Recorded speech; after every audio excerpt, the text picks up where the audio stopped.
I need to change what I'm streaming.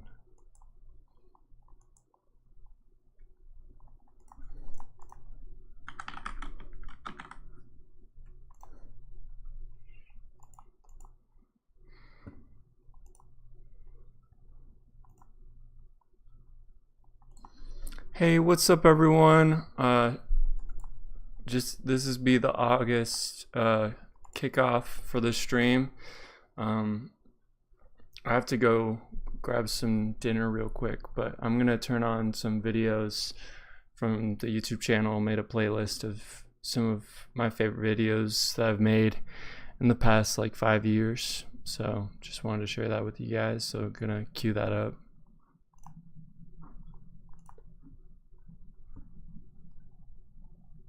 Let me know if you can hear it.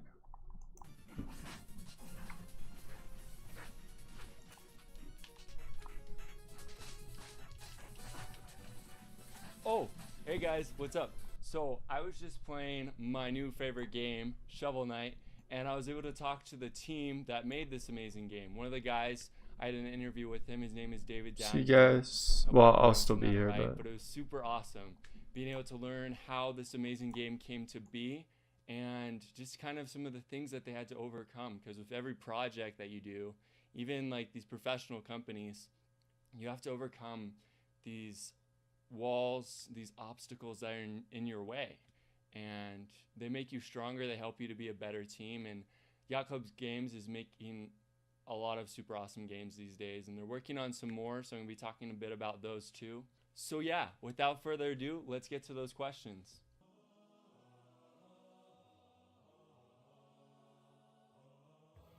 Starting with the first question, I asked, how long does it take to create an indie game, from planning to illustrating and designing, kind of to the end process? And David said that it depends on the size of the game, the experience of the team, and a ton of other factors. Shovel Knight took them 18 months from start to finish to that initial release, which all in all is pretty impressive. So nice job, Yacht Club Games.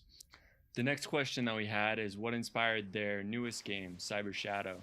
And in talking to David, he said that Cyber Shadow was inspired by NES games like Ninja Gaiden, Shatterhand, and Batman. And Arn, the developer, really was interested in creating a Ninja Gaiden style 2D platformer where the world was interconnected, kind of like it is in the 3D Ninja Gaiden game. And like watching these trailers, I'm like totally getting that vibe of Ninja Gaiden. And it's a super awesome game.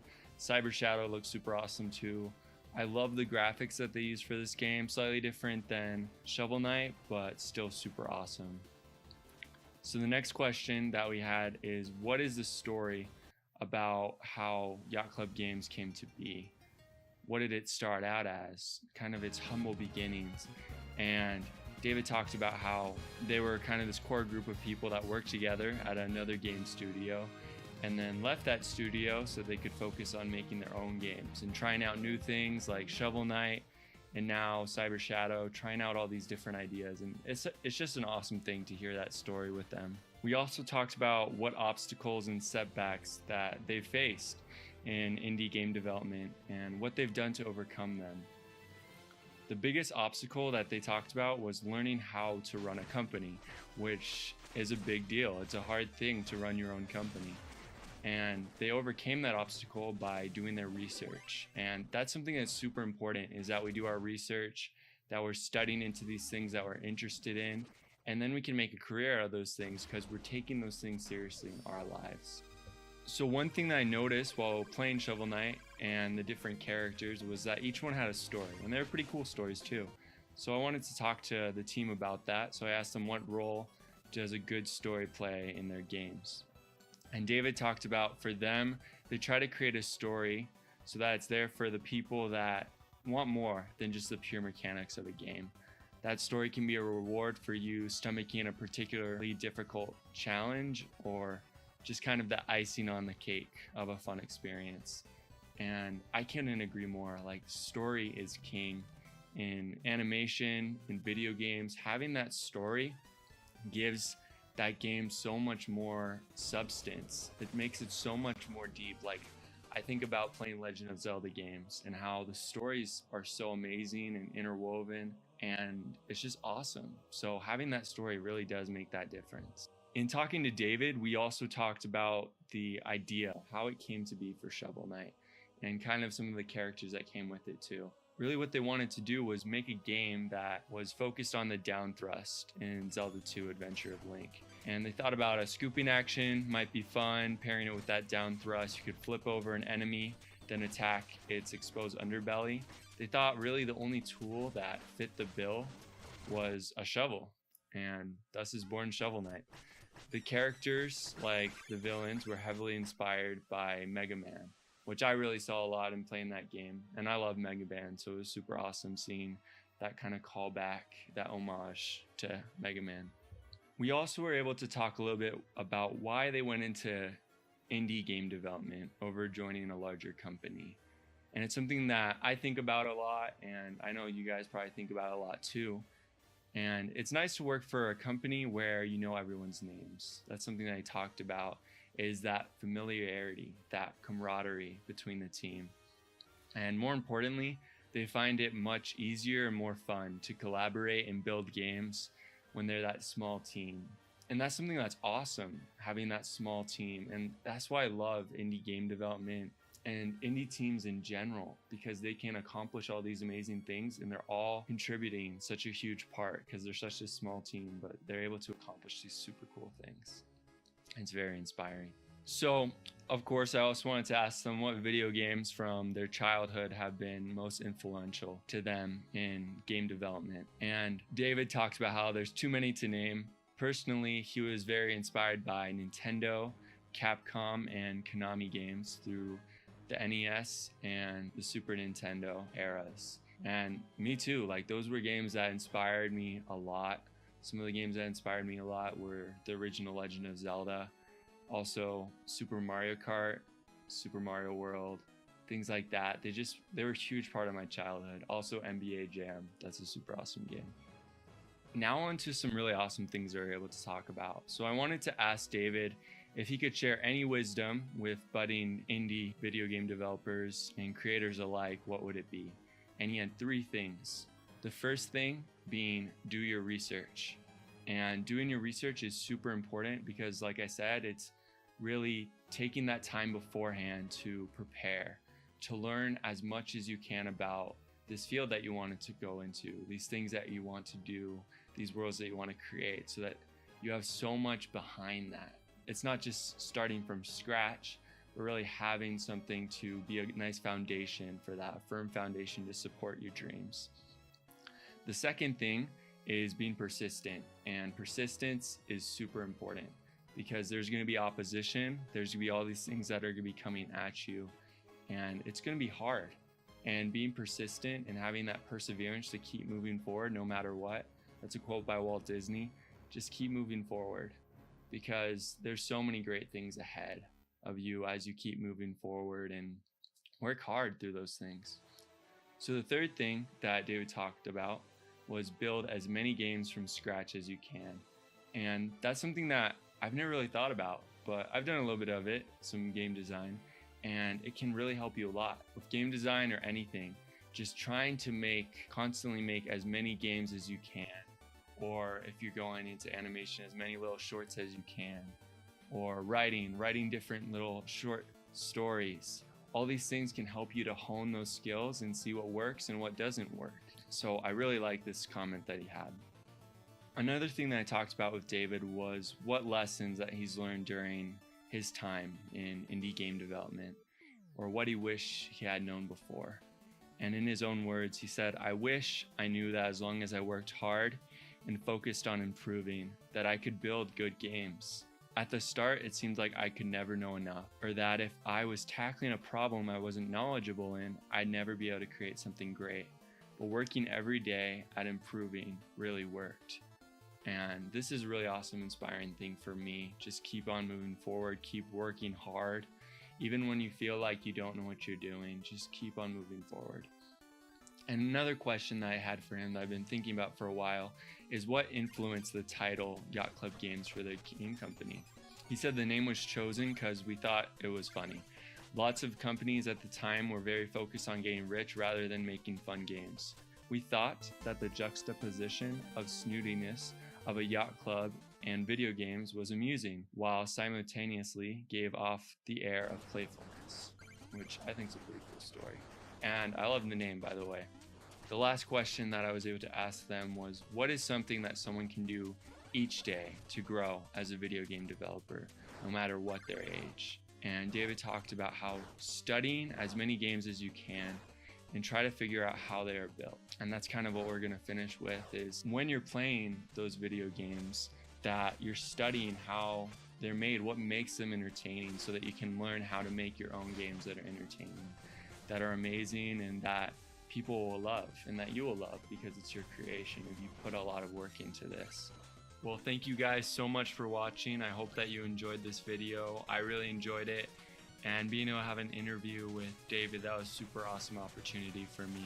And I'm gonna be trying to upload a video every Thursday. So yeah, I'll see you guys next time. Bye.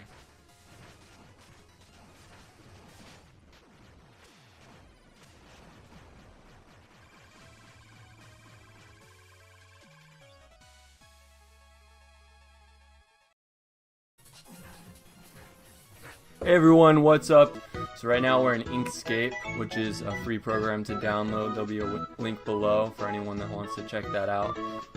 This is a pretty awesome program, and what we're going to be doing is taking a drawing of Tanuki Toad and making it kind of like that one that you saw to the side, putting it into vectors.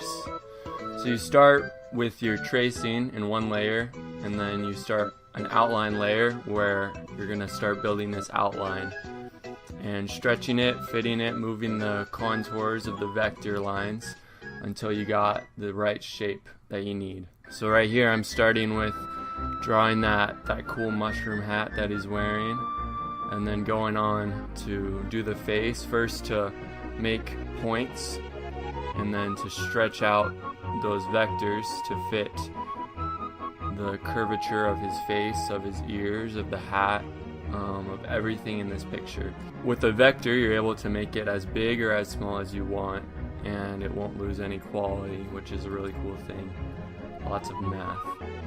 It was a really awesome experience. It was really cool being able to serve my mission and being able to strengthen the people in the place I was called to, and being able to get to know some awesome people and kind of have another family there. On my mission, I discovered how much I love to help people and inspire people, and something I was always inspired about was art and watching artists, especially Disney. So I wanted to kind of get into this thing showing you how to create art pretty easily and for free, so it's pretty cool. And in drawing this, I wanted to stay true to the design that Mephiles designed, but also be able to figure out some of those things. Figuring out the eyes was a lot of fun. And it's a ton of fun working with this. I love graphic design, and I'm going to be doing all of the members of the Tanuki Toad team. So this is kind of the first episode of a little mini series called Drawing the Team. I've always loved Nintendo, and making these characters with Mephiles was super fun, and just me being able to figure them out a little bit and to make those pixelated versions that I used in one of the specials. That was a ton of fun too, with the Q&A. So if you haven't seen that, you should go check that out.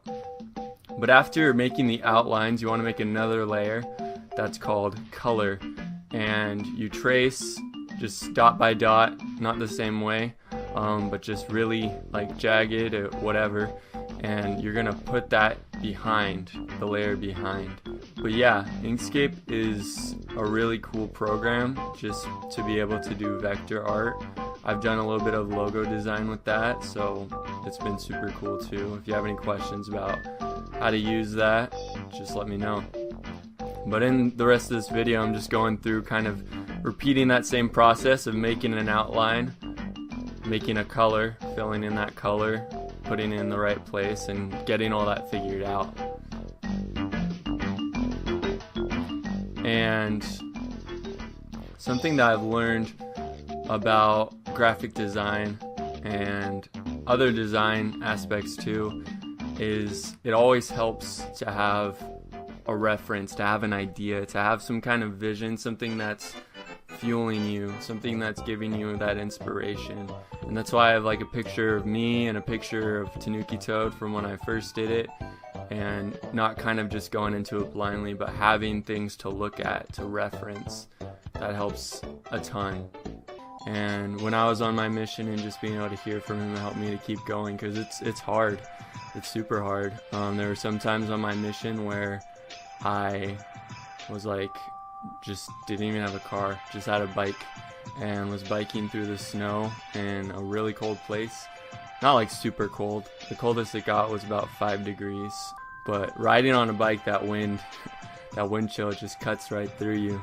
Those experiences, they were really cool because it was really that refiner's fire. It helped me to become a better person, and life is still hard. But I realized on my mission that I can do hard things. All of these things are making me into a better person, which actually relates a ton to the process of making this drawing, just putting points there, lines here, and starting off with something that looks pretty raw, pretty weird, like just a triangle, and shaping that, figuring all these things out.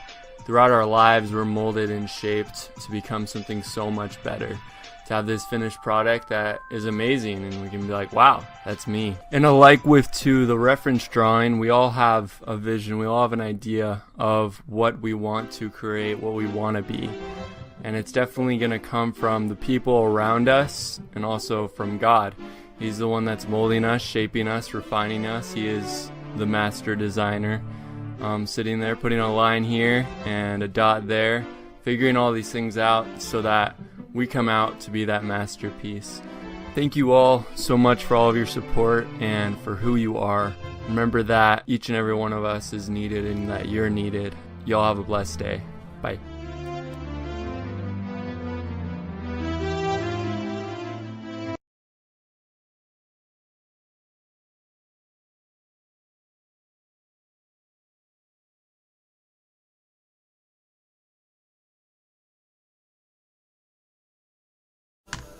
Basically, you have Totoro. He's a big dude.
Hey everyone, Bit by Bit James here. We're going to be talking about sketchbooks. Sketchbooks come in tons of different sizes, colors, shapes, very large, little baby small sketchbooks.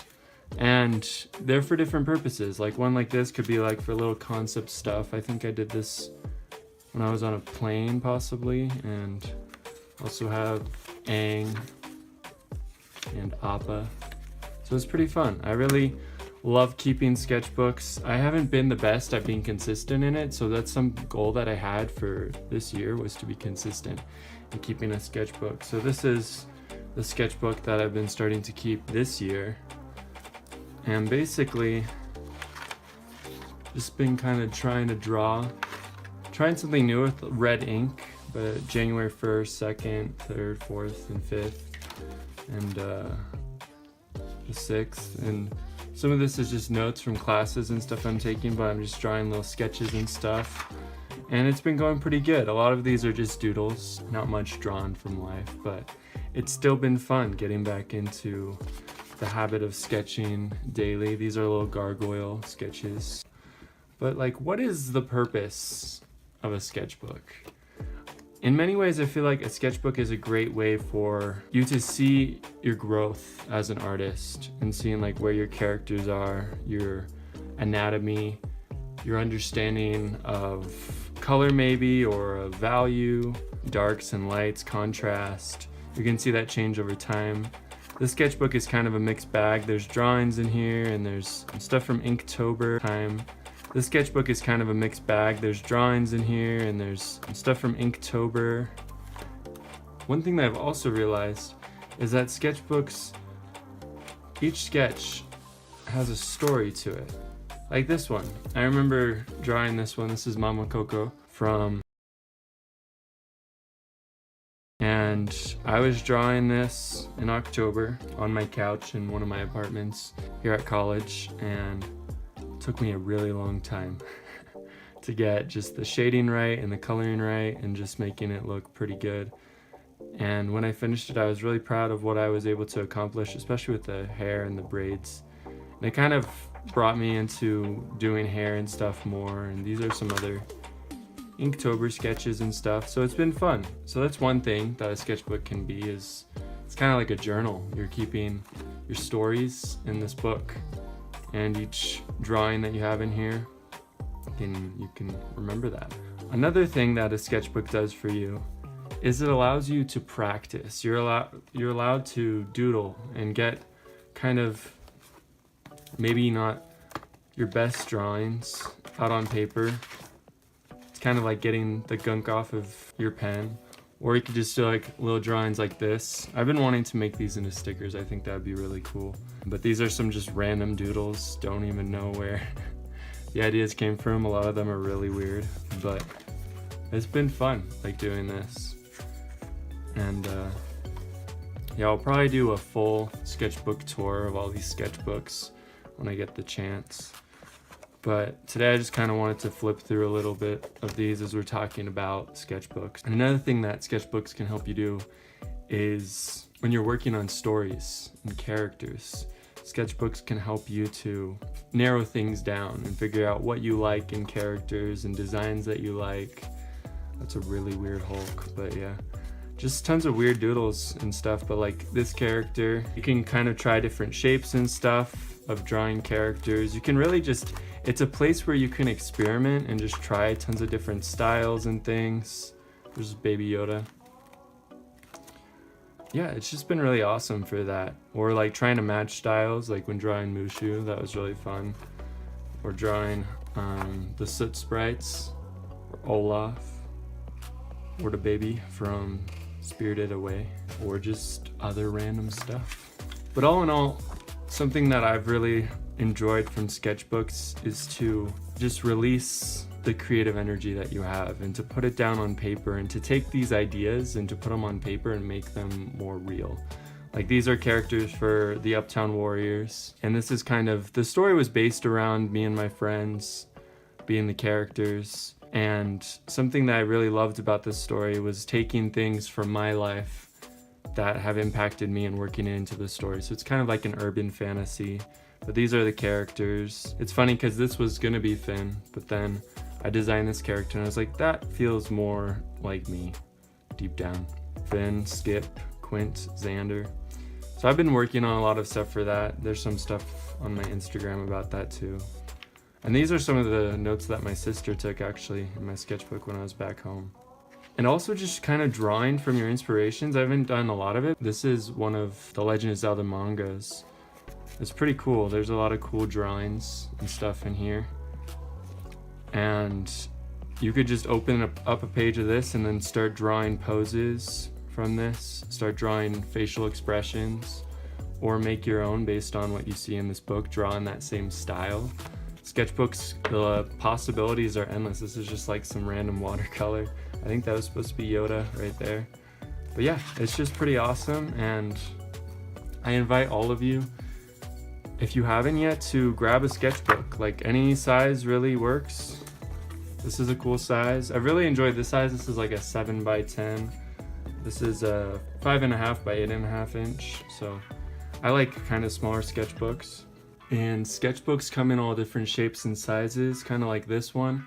It's like a different workflow, but when I was doing some character designs for the Grateful Ghost, I used this sketchbook to do some designs for Rumi. So tried out different outfits, different body shapes, different physiques, different silhouettes, and kind of did some experimentation with Bao as well. And this is kind of cool because it's like a Photoshop document. You can have it all on one page. It's all there, ease of access. So that's pretty cool too. But all in all, I've really learned a lot about sketchbooks and the difference that they can make in your life. So I invite each of you, if you don't have one, to go and buy a sketchbook. They're pretty cheap, and just start drawing in it. Start doodling, start drawing your own characters and stories. You won't regret it. You'll enjoy it a lot. See you guys later. Bye.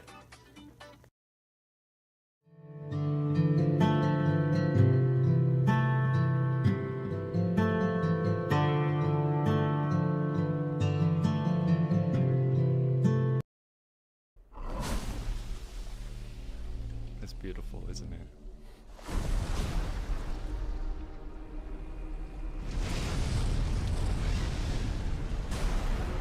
Like, for one, that establishing shot is money.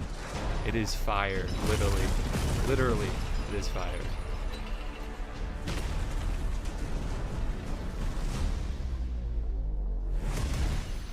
Behold, the king of the Koopas! Yeah, Kamek. There he is, big boy Bowser.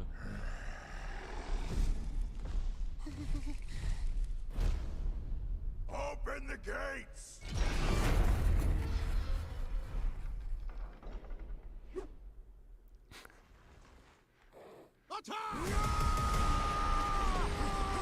It's the penguins. I think their first time was in New Super Mario Bros. That is but a taste of our fury. Do you yield? Do you yield? I do not. In Illumination, like, they've outdone themselves. Look at this animation. It is so beautiful. The like I heat finally found it. Now who's distortion gonna stop me? around the fire, and then this, it's so good.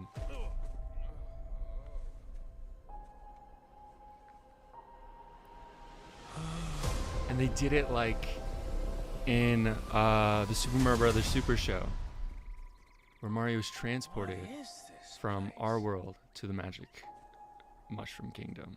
Do not touch that mushroom, you'll die! Oh, I'm sorry. That one's perfectly fine. Come on, Mario! Toad with those treasure tracker vibes. Here we So come. good.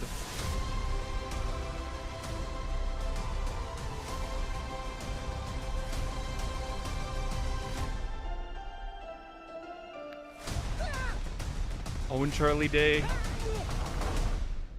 This film can be enjoyed by people of all ages, so I hope you'll get to a movie theater and cheer for Mario. That's all for today. We'll see you next spring in movie theaters. So Thank hype. you. So hype. Nintendo.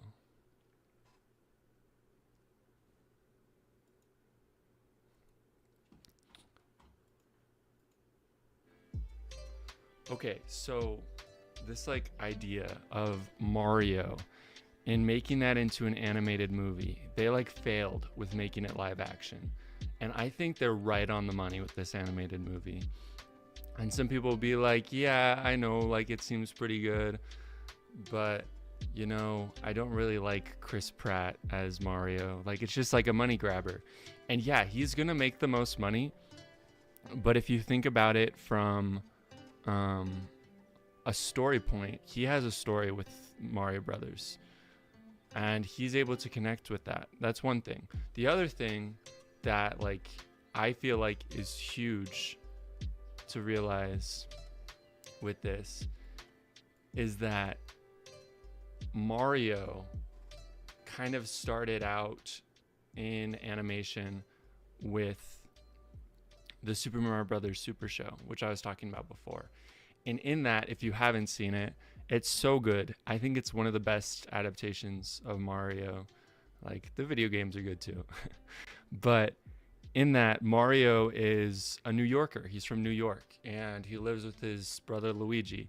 And they're working on like a drain and they get sucked down and then shot out into the Mushroom Kingdom. And Mario's accent isn't like, haha, it's a me, Mario. It's like a New York accent. It's a normal person accent. And with that, you're able to connect to the character of Mario. He's not just like this, like, I can't quite understand him because he's Italian and that's tough. And the thing is, in most of the games, Mario never was voiced like Charles Martinet, I know, he voiced Mario, but he never really talks as Mario. And in being able to connect to someone, to talk to them, I love the idea of that New York Mario. Like Chris Pratt doesn't have like the total like New York accent, but I think it's really good because you can connect to him. And that's really the Mario that I grew up with, was the Mario of the Super Mario Brothers Super Show, and the Luigi as well. He also had that New York accent. And I think Charlie Day and Chris Pratt are gonna do an amazing job on this movie. I am super excited for that. And just like one of the things that you're probably like, well, yeah, Mario does look a little odd, but when creating Mario as a 3D model in an animated movie versus a video game, you can't just take the same model and animate that. It doesn't really work that way, you know? And with Illumination doing it, they wanted to kind of take their own style on it. And I think it still looks pretty good.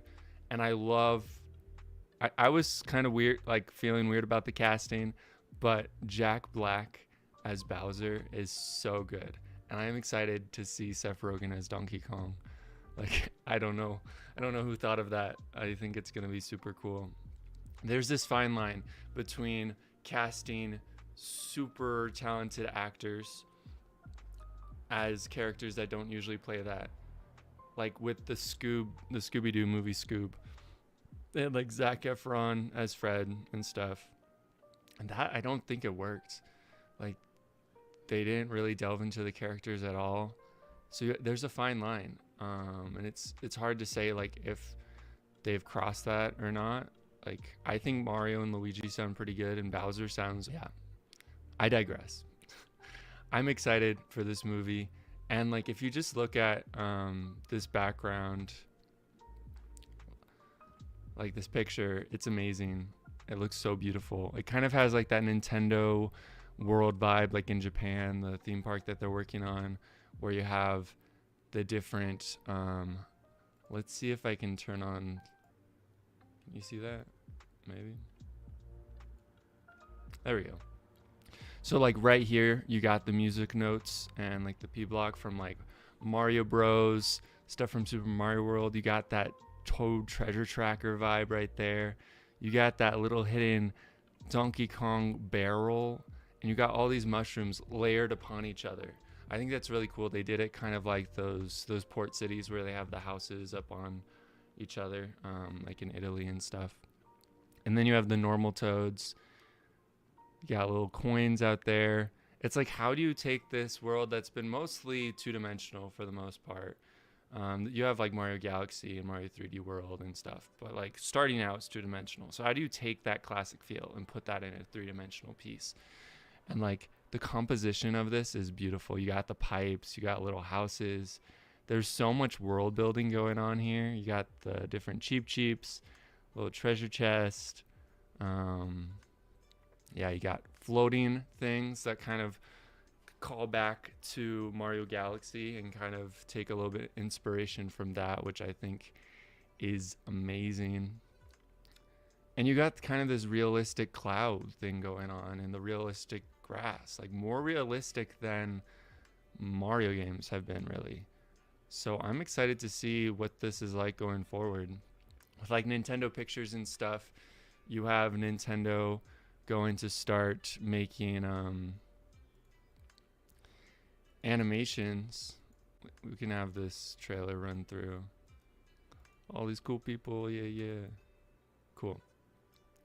You have like Nintendo doing Nintendo pictures and wanting to get more into animation. They bought an animation company, if you haven't heard. And it's going to be interesting to see what they do with that. I'm excited to see what they do moving forward. Nintendo, I grew up on it, like with the Super Nintendo playing Super Mario Bros. And Super Mario World. And it's just amazing to see like how far it's come. Like, just look at that. It is beautiful. You can criticize, but I think it looks amazing. And it sounds amazing too. The sound design is like, it's like none other. It is amazing. And I've already kind of gone and looked at some other people's videos, and some people are like, there's so many Italian voice actors. Like, yeah, there are. But like, where did Mario start?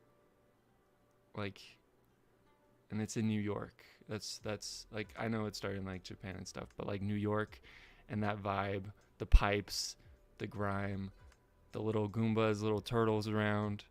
New York, Teenage Mutant Ninja Turtles, like New York. And I think that's super cool. It works really well with Nintendo. They have like Nintendo of New York, and yeah, it is just super beautiful. And I'm excited. Again, I am excited. And with Nintendo Pictures, if they do Link, like they've had voice actors for Link, mostly Japanese guys, some Japanese girls who do like the ha ha yeah. And Link's never really talked either. He's kind of been that silent character. He kind of has done some talking in games with like dialogue boxes, but it'll be interesting to see like who they would choose as Link. And yeah, but I am so hyped for this Super Mario Bros. Movie next time. Peace. Actually, let's watch that trailer one more time. Let's watch that trailer. It's just so good. To share even more Super Mario now. Take into account everything that I've been talking about and like let that sit, let that imbue this trailer. All for waiting. Let's press the start button. Let's press the start button. I love that. I'm such a nerd. So good. That sound design. It is so good. Like if you had a Mario game start out with this cinematic, you would be shook. The fire and ice.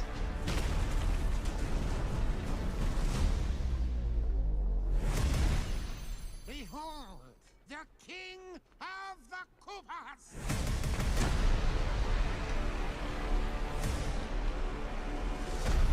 And if you guys are enjoying this content, like and subscribe for more content. I'm going to be making a lot more animation content Open the gates! in the coming weeks. So stay tuned. You don't want to miss it.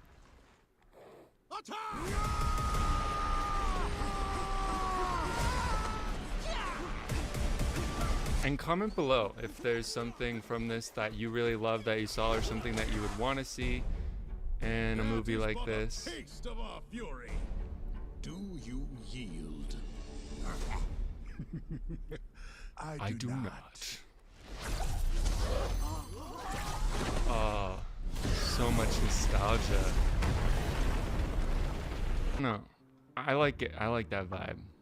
And one of the things that I wanted to mention is with going with that more like New York accent, even just it's Chris Pratt's voice, it's moving away from, you know, a lot of spoof Mario things have done like the Mario, like the Italian Mario. He's like, it's a me, Mario. Oh, Luigi, come over here.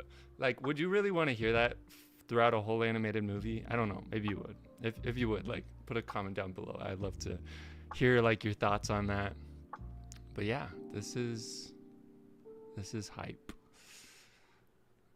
A lot of times with animation and like in this world, we take things for granted. Like, guys, we have a Mario movie.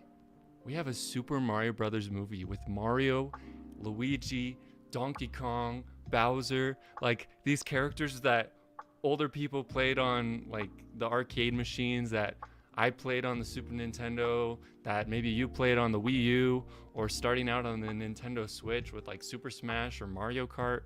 We get a movie with that.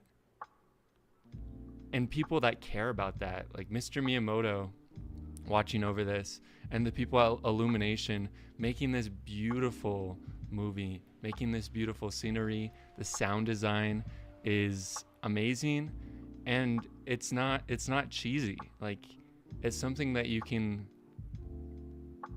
connect to, something that you can relate to. So again, if you guys are excited for this movie, hit that like button, smash it if you would like to. Okay, so this like idea of Mario and making that into an animated movie, they like failed with making it live action. And I think they're right on the money with this animated movie. And some people will be like, yeah, I know, like it seems pretty good, but you know, I don't really like Chris Pratt as Mario. Like, it's just like a money grabber. And yeah, he's gonna make the most money, but if you think about it from a story point, he has a story with Mario Brothers, and he's able to connect with that. That's one thing. The other thing that like I feel like is huge to realize with this is that Mario kind of started out in animation with the Super Mario Brothers Super Show, which I was talking about before. And in that, if you haven't seen it, it's so good. I think it's one of the best adaptations of Mario. Like, the video games are good too. But in that, Mario is a New Yorker. He's from New York, and he lives with his brother Luigi. And they're working on like a drain, and they get sucked down and then shot out into the Mushroom Kingdom. And Mario's accent isn't like, haha, it's a me, Mario. It's like a New York accent. It's a normal person accent. And with that, you're able to connect to the character of Mario. He's not just like this, like, I can't quite understand him because he's Italian, and that's tough.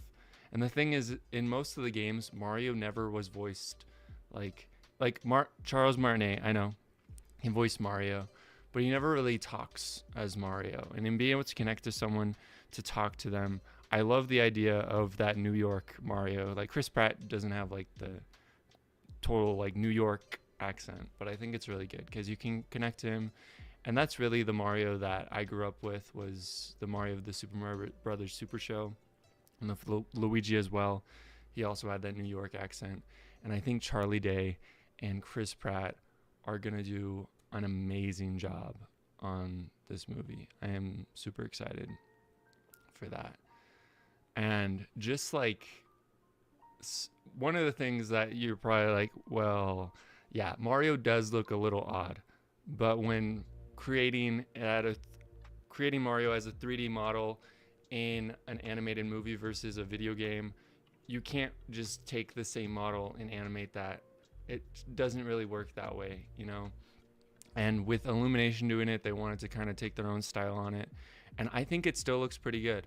And I love I was kind of weird, like feeling weird about the casting, but Jack Black as Bowser is so good. And I'm excited to see Seth Rogen as Donkey Kong. Like, I don't know who thought of that. I think it's going to be super cool. There's this fine line between casting super talented actors as characters that don't usually play that. Like with the Scooby-Doo movie Scoob. They had like Zac Efron as Fred and stuff. And that, I don't think it worked. Like, they didn't really delve into the characters at all.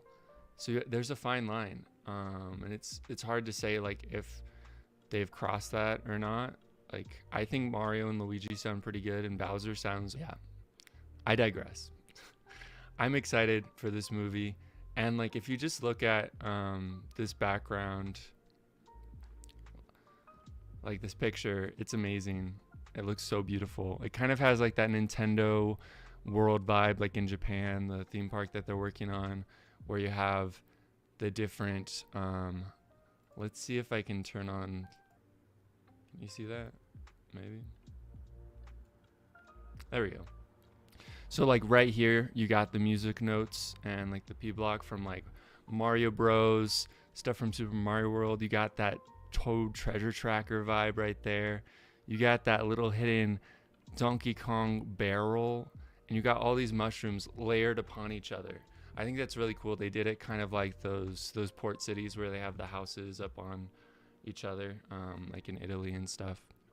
And then you have the normal toads. You got little coins out there. It's like, how do you take this world that's been mostly two-dimensional for the most part? You have like Mario Galaxy and Mario 3D World and stuff, but like starting out it's two-dimensional. So how do you take that classic feel and put that in a three-dimensional piece? And like the composition of this is beautiful. You got the pipes, you got little houses. There's so much world building going on here. You got the different Cheeps, little treasure chest. Yeah, you got floating things that kind of call back to Mario Galaxy and kind of take a little bit inspiration from that, which I think is amazing. And you got kind of this realistic cloud thing going on and the realistic grass, like more realistic than Mario games have been, really. So I'm excited to see what this is like going forward. I'd love to hear like your thoughts on that. But yeah, this is hype.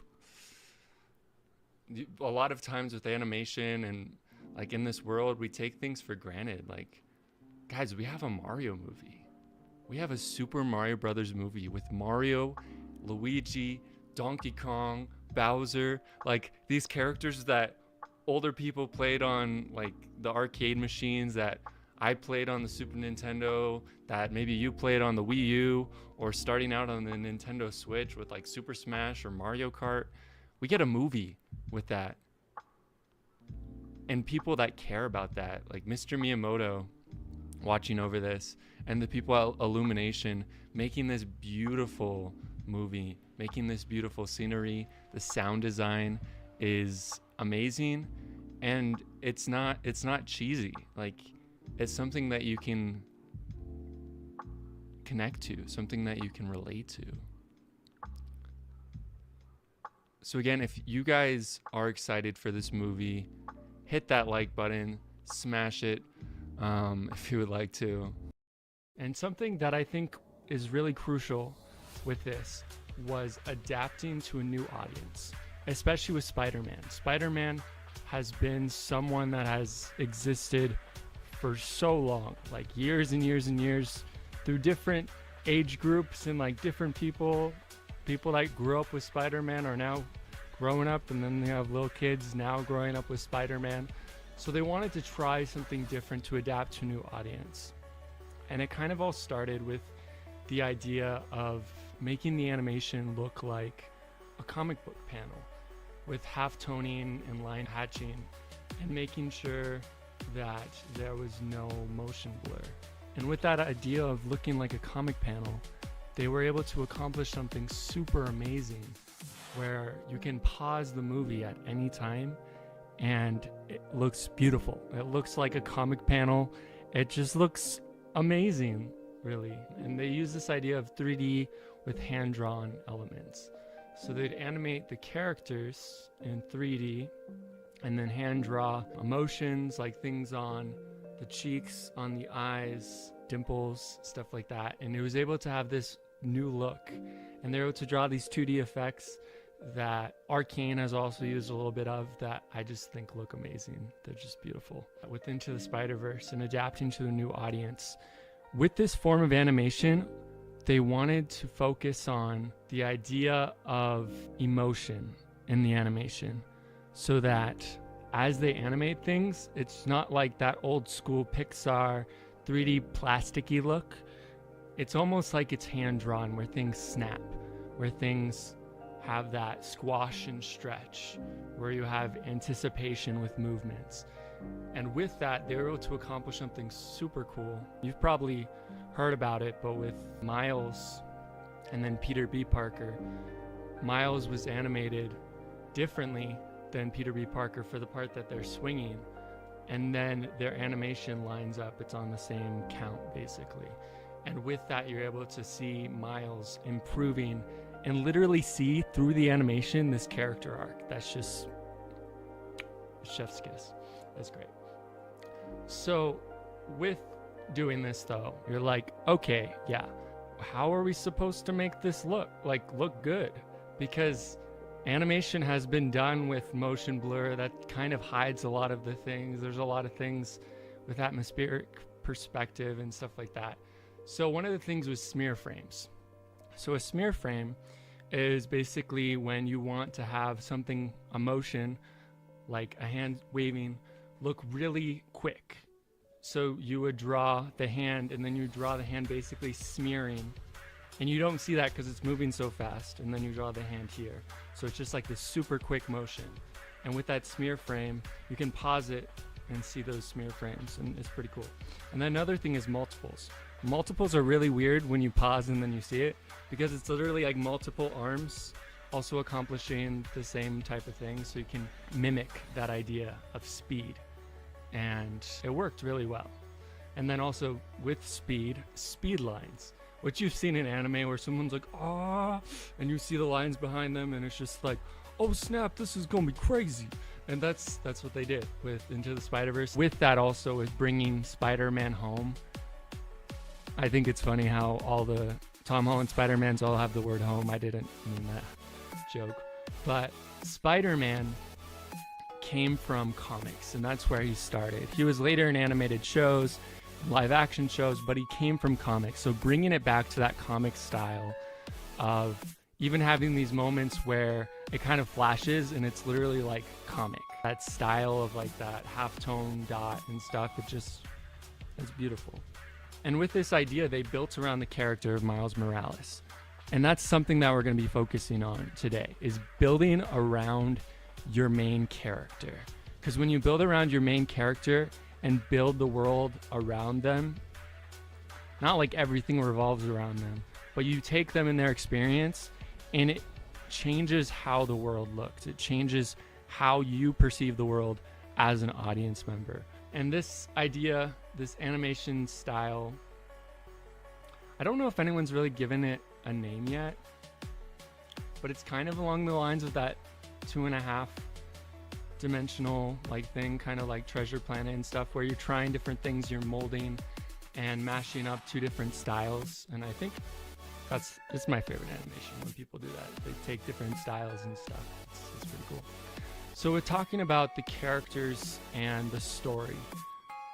They wanted to take Spider-Man, the idea of Spider-Man, and bring that home. And at its core, Spider-Man is that friendly neighborhood superhero. He's not like, with Marvel and stuff, they've put him fighting against these crazy otherworldly beings, but really it's him fighting against these people that he knows that have been polluted by society or polluted by gamma rays or radioactive waste, whatever, and having to put this teenage character up against that. And I think it was really cool to have Miles Morales. They like redeemed his character, because some people didn't really like Miles in the comics and stuff, but he is beautiful in that movie. No one can tell me otherwise. and they take Peter B. Parker and have him as a mentor for Miles so that Miles can learn and grow. And you can see Spider-Man kind of like the mantle passing, because the Spider-Man of Miles' world dies. Sorry, spoiler alert. So he dies, and Miles has to take up that mantle, and he has to become Spider-Man. Even though it's this scary thing for him, and he kind of has this responsibility thrust upon him. And I think it's really cool how they kind of had that counterpart to Uncle Ben. I think that's really cool with Spider-Man. Even like Tom Holland Spider-Man and Andrew Garfield, how they've had different figures. For Andrew Garfield, it was his father. For Tom Holland, it was Iron Man. You don't really hear anything about his father or his uncle, if he had an uncle. So it takes these different ideas and puts it in a different way so everyone can look at it. And like as the movie ends, you can wear the mask. Anyone can wear the mask. Anyone can take upon that mantle. Anyone can make a difference. And I think that's a huge message that is sent forth, and that is beautiful and amazing. Because like with Into the Spider-Verse, it's just beautiful. And the other ones as well. Something I really like with Into the Spider-Verse with the style is they went above and beyond. Like other things, Arcane and stuff that followed after, they kind of just did that same type of thing. They added some new things too. But Into the Spider-Verse did like the normal style, like Spider-Man in that style. And then also did like anime with a character, and then kind of that black and white, like noir vibe. And it's beautiful. Like it just all works together so well. It's amazing. But yeah, I love Spider-Man. So if you ever want to talk about Spider-Man, just let me know. And yeah, thank you so much for joining the podcast. See you guys next time. Peace. Officer, I love you. Wait, what?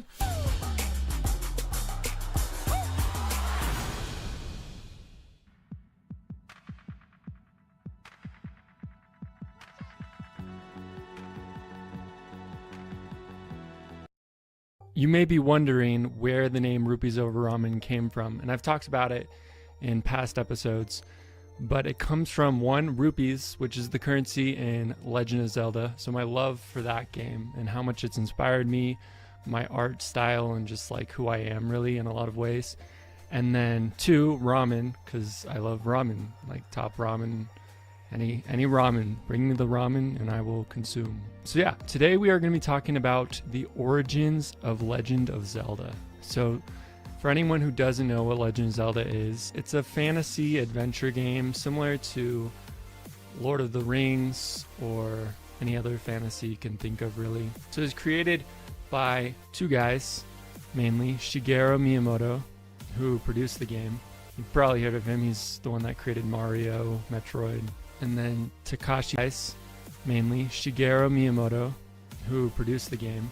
You've probably heard of him. He's the one that created Mario, Metroid.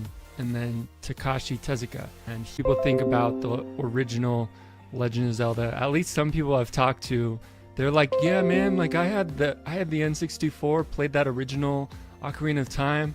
And I'm like, yeah, that's not the original Legend of Zelda, but it's a really good one. I love Ocarina of Time. The original Legend of Zelda was created on the Nintendo Entertainment System, and before that, the Famicom disk system in Japan. So this was like way back when in like the 1980s, basically, and the graphics weren't intense. They were not like top tier.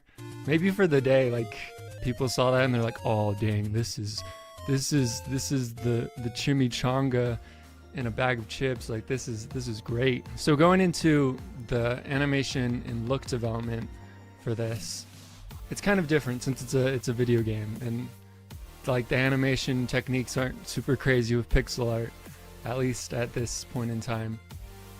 So it kind of came from Miyamoto growing up in Kyoto.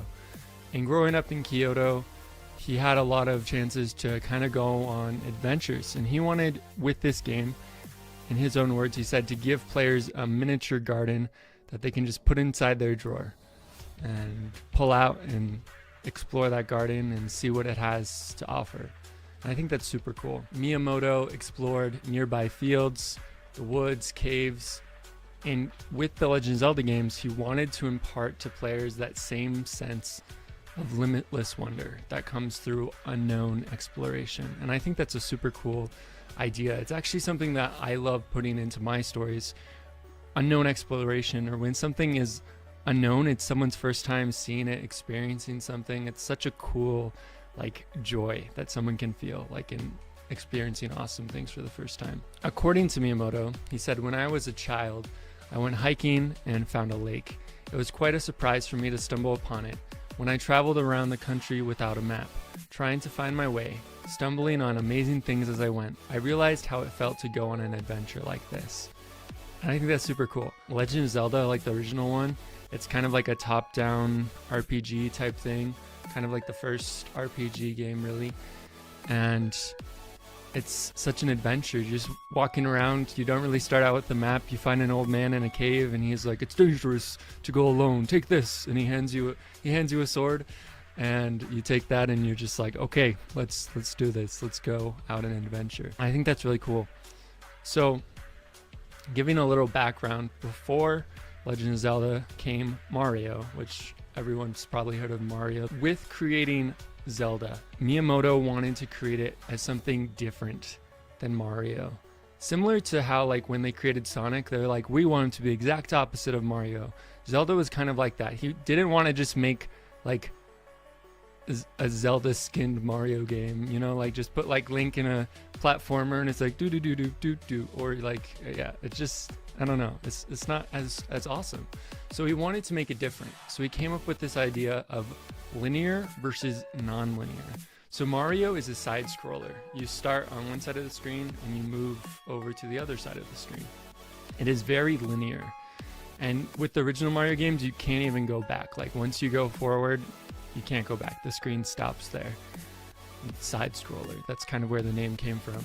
As the screen is scrolling and you're just kind of jumping, you have some like vertical movement, but for the most part, it's pretty linear. It's like A to B. It's pretty simple. With Legend of Zelda, it was non-linear. Not only was it top-down instead of like side scroller, so you kind of look down at a bird's eye view of little Link walking around. He's like doop doop doop doop doop. But along with that, it's non-linear. So there's tons of different paths to go on. There's not really an exact way. You can go to one dungeon first or another dungeon. You can find this item or this bomb or whatever at whatever point in the game. It's kind of like open world is now. Non-linear is like this idea that was like, oh, okay, so people can actually explore the game. It's not just going through a prescribed level and just being like da da da da da, A to B, I'm done, yay. Another thing that people may not realize is The Legend of Zelda was originally released on basically a floppy disk. You know, like the little square things with the circle, and they're like, you can hold like megabytes of information. So they were made on the floppy disk. The reason why is because in Japan, they had the Famicom disk system. And Famicom stands for Family Computer, because that's kind of how it was marketed in Japan. And that was in February of 1986. And then in America, it was the Nintendo Entertainment System. There was like stuff with Atari and other games, like video games almost died, really. I could go more into that. But Nintendo was one of the companies that really saved video games. So in America, it was released as the Nintendo Entertainment System. And it kind of looked like a VCR. Like you'd open up this little flap, this little hinge, and then slide the cartridge in. Instead of putting it in like this, you would slide it in like a VHS. And it was kind of in the marketing to be like, this isn't a video game system, it's an entertainment system. And like get people back interested in video games without using like that, what became a taboo word for a little bit. So it's super cool. But yeah, so that was in 1818. That would be crazy. 1988.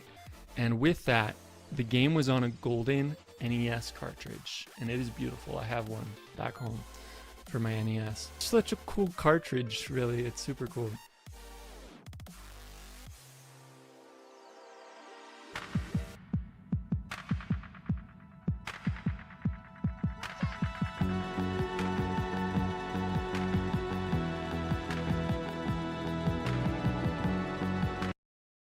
everyone's like, oh yeah, Zelda, he's that guy with like the green hat and he has a master sword and stuff, and you're like, no, that's Link. And some people just make the joke for funs. But yeah, so Link, where does this name come from? You might be like, maybe like Lincoln, like Abraham Lincoln. But no, the hero Link was named so in part to connect players and insert them into this world, into this interactive role. Link was kind of something of a blank slate. Like a player could come in and be like, this is me, and you could give like I am Link, basically. Like it links you as a player into the game and makes you care about the things that happen to this character. This is me, and you could give like I am Link, basically. Like it links you as a player into the game and makes you care about the things that happen to this character. And it's not just link in the description of this. Go check out that hyperlink. The early Zelda was kind of techie, really.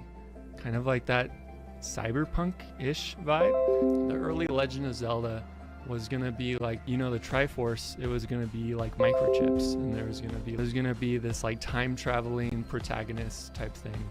Like Link was traveling through time to different time periods, and it's interesting because it's kind of like come true. It's kind of come full circle, because like with Breath of the Wild, they've added like Sheikah technology, and if you're new to Legend of Zelda, you're like, what is he talking about?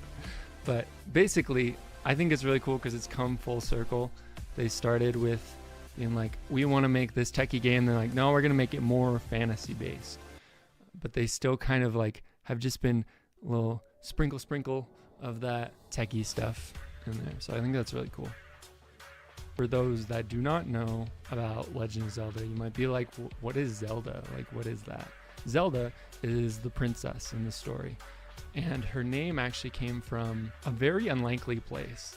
If I were to ask you, what does the Great Gatsby have in common with Legend of Zelda? You might be like, okay, I have no idea where he's going with this, but let's see. So, the author of The Great Gatsby was F. Scott Fitzgerald, and his wife's name was Zelda Fitzgerald. And like around the world, Zelda Fitzgerald was known as like a pretty prominent woman, and Shigeru Miyamoto was like, I actually think that's a super cool name. I like the sound of it. Let's use it. So there we go. That's how Zelda got her name.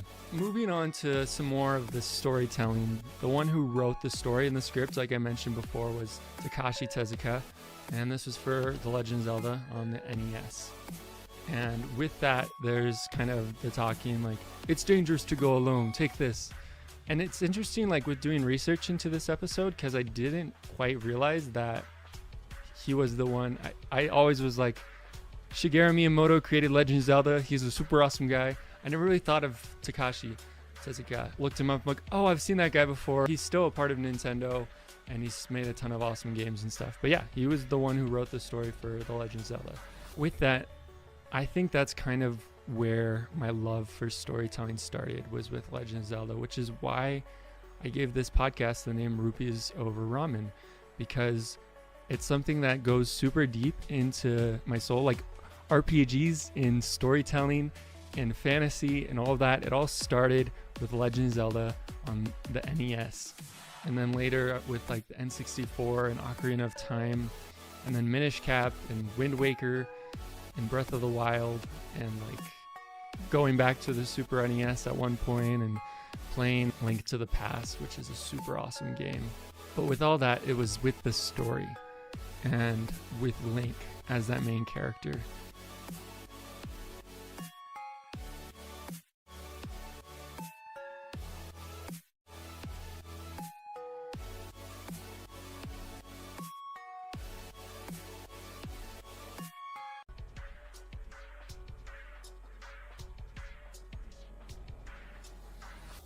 Open your eyes.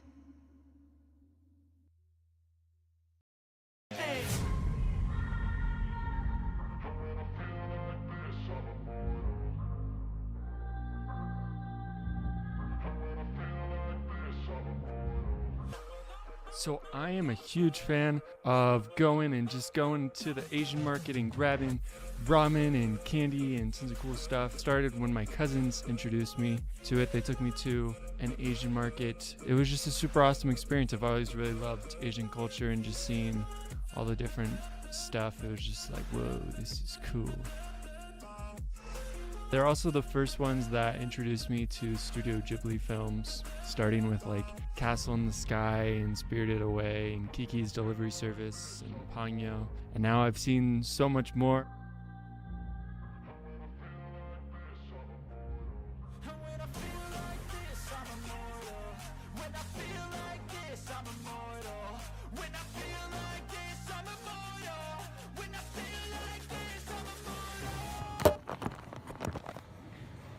So like what makes Asian markets so great? I think one thing is that you can go there and get something totally different like each time. There's so many different options.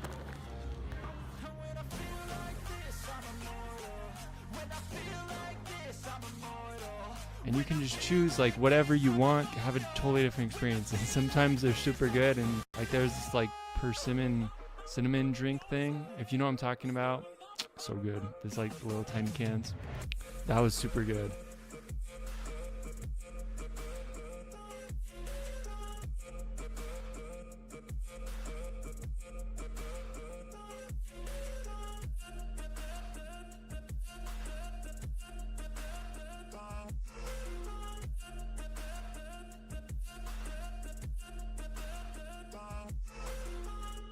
What flavor is it?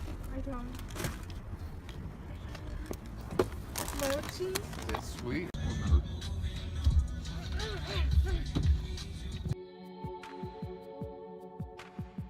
Thank you guys so much for coming along on this adventure. See you guys next time. Peace.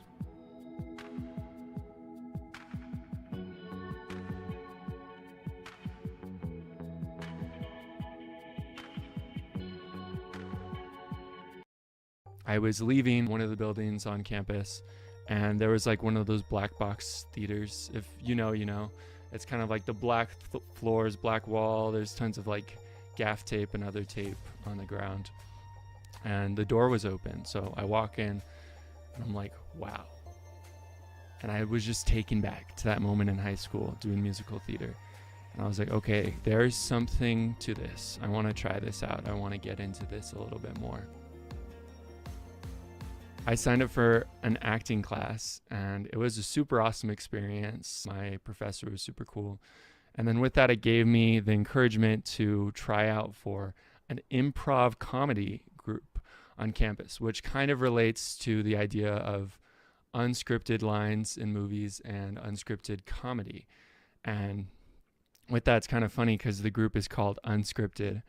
And in it, you were given kind of like lines, so to say. You were given a scenario, something that's happening, like a guessing game, or like you freeze and you take someone's position and take over the scene. It was really fun, and it was really cool to kind of be a different person, try out different roles, different voices, a lot of British voices.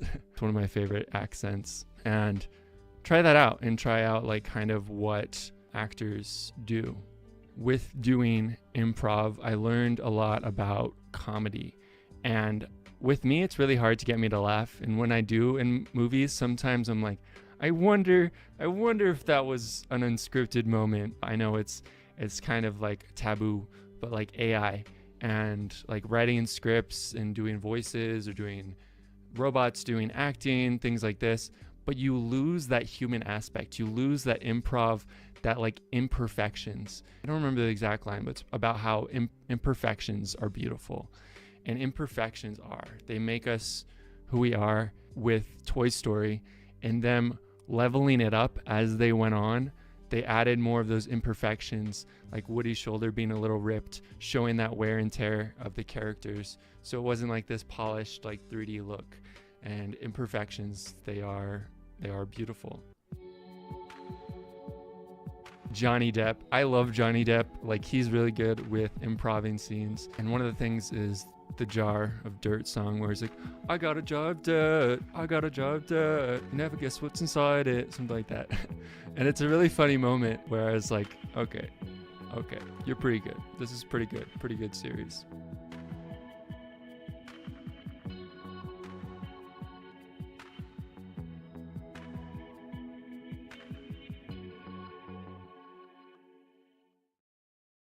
I think it's just so cool how it all started with Miyamoto being like, hey, I want to make a game that's like walking around in this miniature garden and adventuring and having no map, just unknown exploration. And it's become this huge series that they've done an animated show for, which didn't do super good, but they did an animated show for it. They've done tons of different games and manga, different links like throughout time, like the Link in Twilight Princess and Toon Link. And if you don't know what Legend of Zelda is, you're probably like, what is he talking about? But you're learning about it. Here you are. You're learning more about Legend of Zelda. If you're still like, okay, Legend of Zelda sounds kind of cool, but you know, I'm more of like a Tolkien fan, or I like Harry Potter more, like that's my fantasy. That's like what I like. Well, guess what? Takashi Tezuka was a fan of Tolkien and Lord of the Rings. And when he was writing the script and the story for Legend of Zelda, he took inspiration from his love for those fantasy stories. And that's where it came from, is from the fantasy built upon fantasy. And different authors and writers were inspired by those that came before them. And that's how it works, is you're inspired and you learn from an artist and you become more like that artist, and you grow and learn and grow and learn, and it just kind of continues on in this endless cycle of growing and learning and being inspired by artists and writers and singers and whatever. Like, people inspire us, and the things that we create are inspired by the things that we take in each day, the inspirations that are all around us, even like where we live, that can inspire what we create. When Shigeru Miyamoto and Takashi Tezuka were working on Legend of Zelda, they wanted to add something more that Mario didn't have. They wanted to add communication. So they made it so you don't just start with the sword. You're not just like, you start this way and you can just kind of adventure on your own and not talk to anyone, even though like that may be like that might be the comfortable thing to do. No, you have to go into a cave and there's an old man who you don't know, and he's like, hey, it's dangerous to go alone. You have to talk to him. And when you talk to him, he's like, hey, it's dangerous to go alone. Take this. And he hands you that sword. Started this idea of communication. You need to talk. And with Legend of Zelda, when they were making it, they encouraged people playing this game to communicate with other people, to talk about, hey, how did you do this? Or what was the best way of finding this, beating this dungeon, or finding this bomb, or whatever, or finding this item, whatever it may be.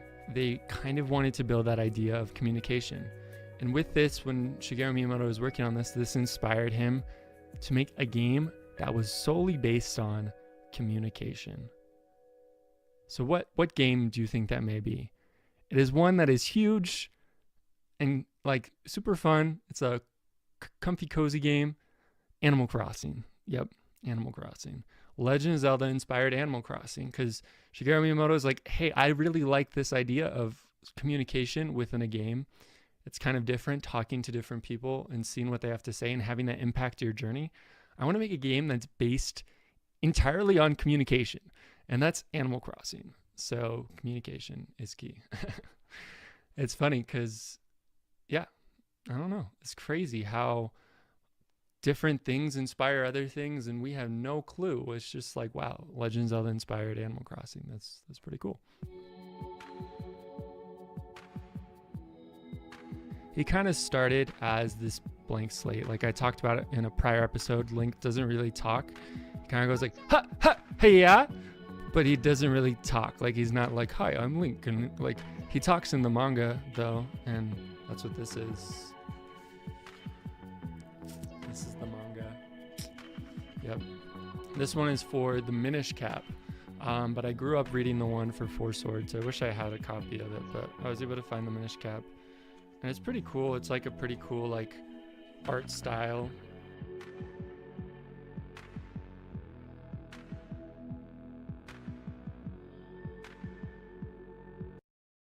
can watch anime without subtitles, without the subs. It's like, woo, that's cool. Hey everyone, welcome back to Rupees Over Ramen, the show where we talk about animation, creativity, the creative process, and tons of other nerdy stuff. So if you saw that video on my YouTube channel about Asian markets, this is kind of like the extended edition of that video.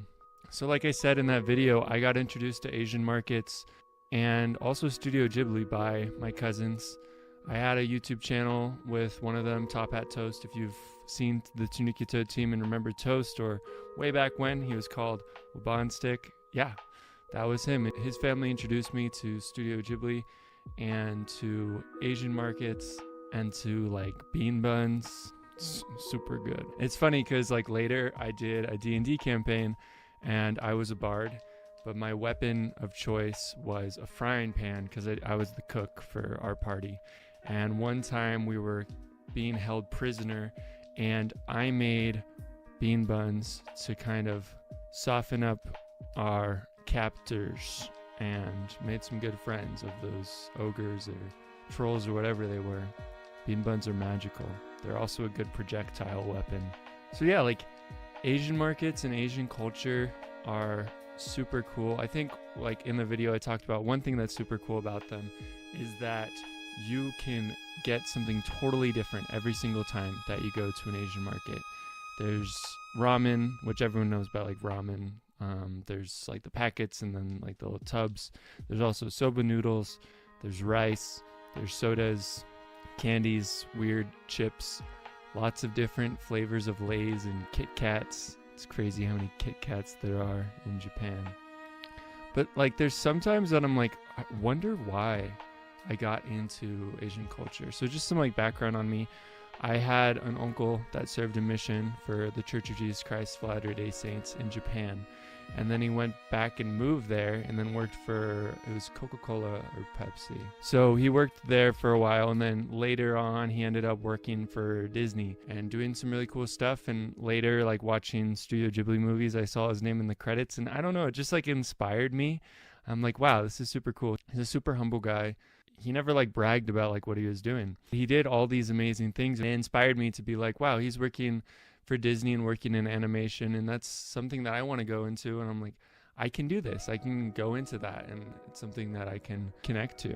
And I don't know, it just kind of all connects, like my love for animation and Asian markets and Chinese takeout and boba. It's just like they're things that have been with me for a while.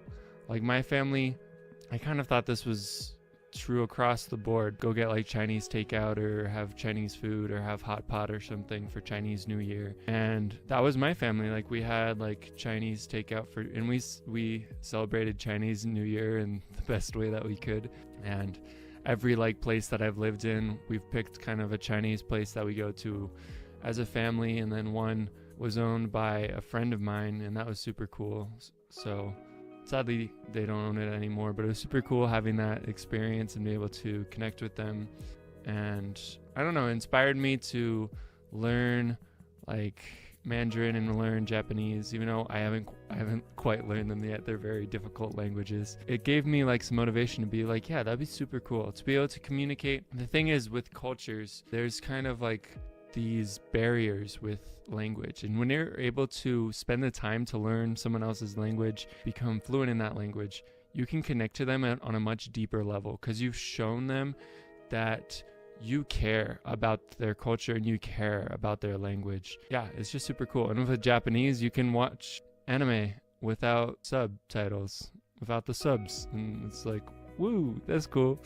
So yeah, I don't know. It's just really cool how much my love for Asian culture and stuff has become a part of my life. It inspired me to try out new foods. You guys may not know this, but I'm lactose intolerant, which basically means that my body does not produce lactase, which breaks down lactose, which is milk sugar, like lactose, you know, like sucrose, fructose, it's sugar.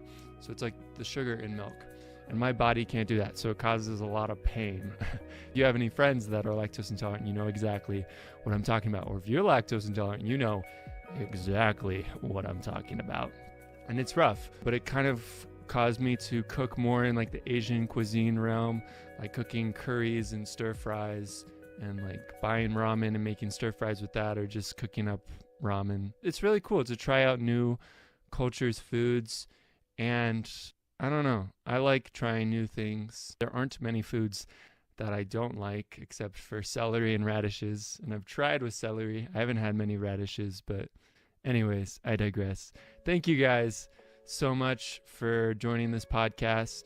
If you have any animated movies that you want me to look over or talk about the animation styles or techniques, look development, world building, stuff like that, let me know down in the comments on YouTube or send me an email. Yeah, it'd just be awesome to hear from you guys, and thank you so much for supporting me on this venture and this podcast. Thank you. See you guys next time. Peace. Also, now some super extra secret bonus content.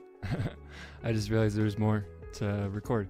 I've kind of talked about it, but also with Asian culture and all of these experiences like Chinese takeout, going to Asian markets, stuff like that, it's impacted my storytelling as well. Like a lot of the stories that I'm working on have that kind of stuff. Like the friends will go out to an Asian market or to a Chinese restaurant, and it's just like, it's kind of putting a little bit of me into that story. And I think it's really cool when authors and writers and showrunners and creators are able to do that and be like, hey, here's a piece of me and a piece of my life, and I'm putting that into this.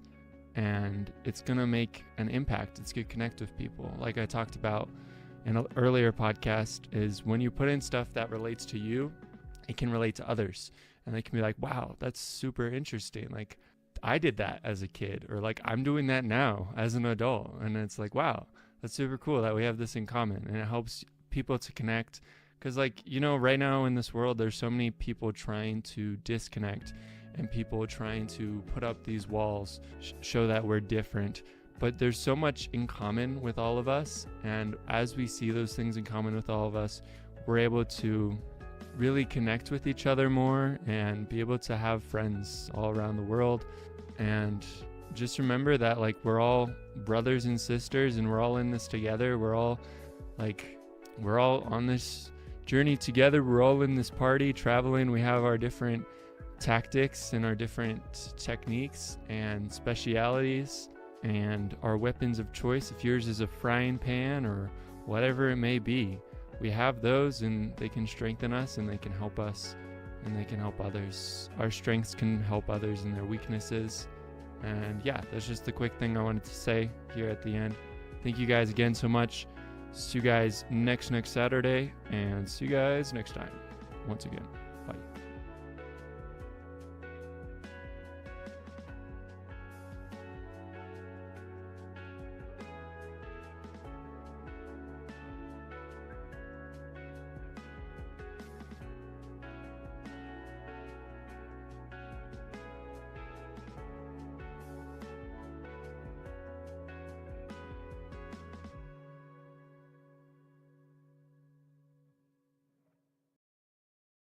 Ladies and gentlemen, we are gathered here today to answer an age-old question. The question is, who here does the best impression of Captain Raymond Holt? You will be judged on voice, body language, and overall lack of flair. Everyone will perform the same scenario. Captain Holt eating a marshmallow for the very first time. Let the Holt-off begin! What is this glutinous monstrosity before me? The sugar in this is quite sweet.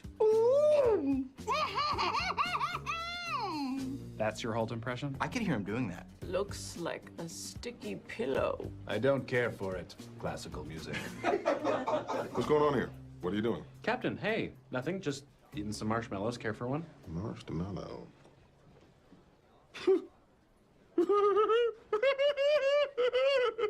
I knew it! Now talking about the music and sound design of Legend of Zelda. You've probably heard of him if you're a fan of Nintendo. If you haven't heard of him, he's Koji Kondo. He has made so much amazing music. Go look him up and listen to some of his music right now. Pause. Well, I don't know. Yeah. He's more important. Pause this, type it in, just have it there, and then you can come back to the podcast and keep listening. You can listen to that and when you have the time to. So with Legend of Zelda, I found it kind of interesting to find out that there were really only 5 main music tracks, which makes sense, like when you think about it, because cartridge games, they were pretty limited. It wasn't like the cartridges now, or you can have like terabytes of storage on a little mini micro SD card, but it was pretty limited. So they had 5 main music tracks, and along with that they also had the world map was kind of this whole like tile set. You could see it all at once, and there's images. I might, if I put this on YouTube, I might throw a little image of that map up there. But yeah, so that's kind of, and when you go to different areas, the music would change, and that's kind of how it worked. When working on this, Koji Kondo, he really wanted to use Ravel's Bolero, which is like a classical song, but it was still under copyright. So the song was written a really long time ago, but it hadn't been quite long enough for people to use it like in games and stuff like that. It was really late into development, so Koji Kondo's like, okay, I guess I'll just write my own overworld theme. And he wrote it within that day, like that one day. And this theme has become an iconic motif that has echoed throughout Legend of Zelda from game to game to game. There's always those like throwbacks, that little nostalgia when you hear that theme. And it's in one day. I'm like, what? Like, what? That's amazing. But that's crazy. Like, what? Okay, you're awesome, Koji Kondo. You're awesome. And if you don't know what a motif is just like a few notes, and they kind of, it's recognizable and you can hear it. One would be do do do do do do do do do do do do do. Like those are motifs that are in that, or like however that one goes. Yeah, that's a motif. And it's something that's like you recognize and you're like, oh yeah, okay. And it's become this iconic motif that song has. And with The Legend of Zelda, some consider it to be a spiritual forerunner of modern action role-playing video games, the RPG genre. The idea of having the role of a certain thing like a hero or whatever and taking on that role and going on an adventure. It was still pretty simple. It didn't have like leveling up like EXP and stats and stuff, but it was still that same idea of like learning and growing. Playing Legend of Zelda as a kid is what inspired me to play so many other games like with friends and stuff. Like Dungeon Siege is one of them. Dungeon Siege is like an RPG. You choose like your race and kind of what you want to start out with, and then you go and level up, get new weapons, new armor, stuff like that, and play with your friends, and it's super fun. And yeah, you just kind of continue on. And I just found like this, I found this idea fitting of talking about Legend of Zelda because there's the new Legend of Zelda game that's coming out. What is it called? Something Tears?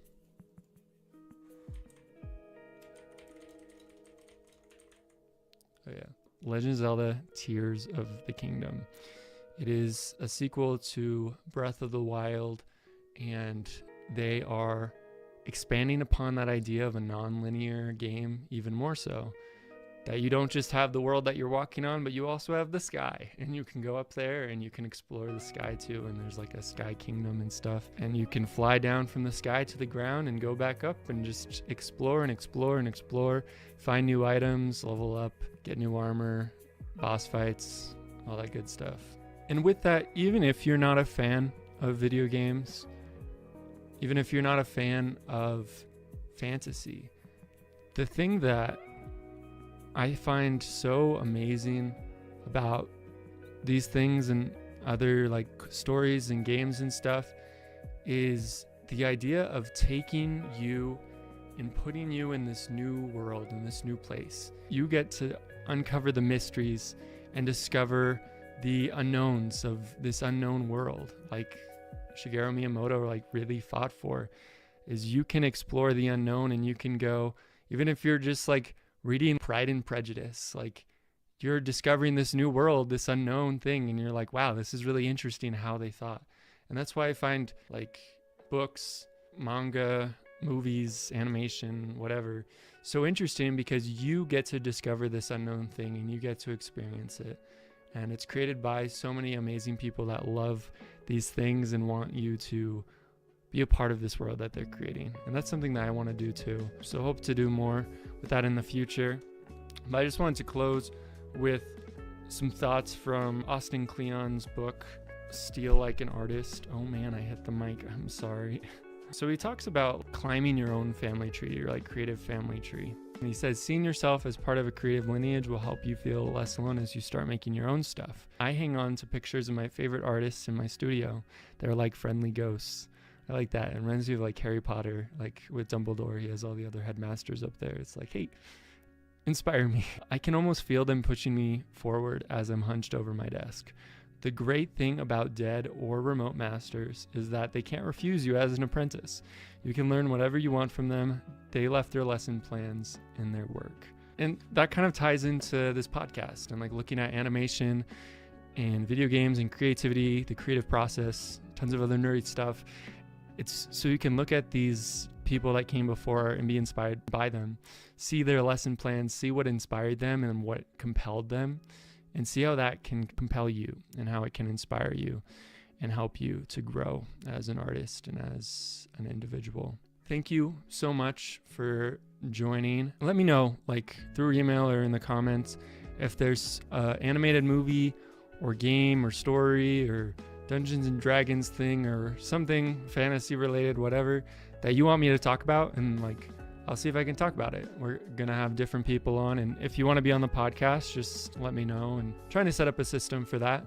But yeah, till then, see you guys next time, and see you next Saturday. Peace.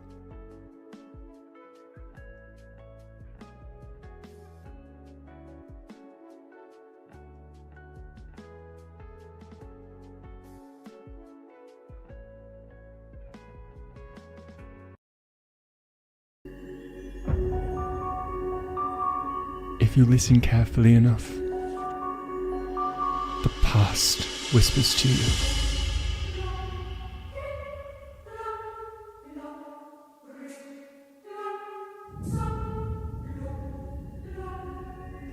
The world as we know it is coming undone. Darkness is pouring its blood with hate. If we're to defeat it, you'll have to trust me. This is the lot that's going to take down the most dangerous evil in over a century. An artist, his best friend, a magi descended from a very old family, a school teacher, and a normie. Who wouldn't like our chances?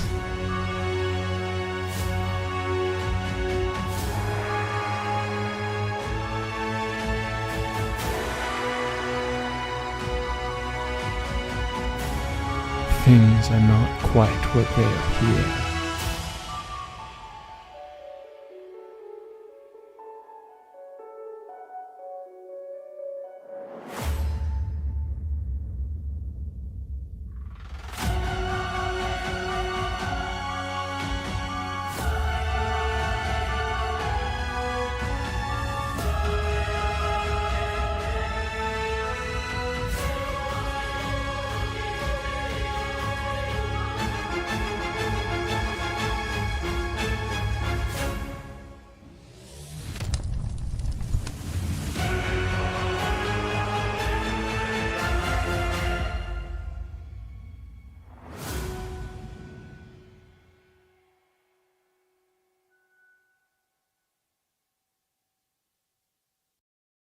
I feel like the characters definitely are like Pixar characters, but kind of the backgrounds and the like world building is a little bit different. Yeah.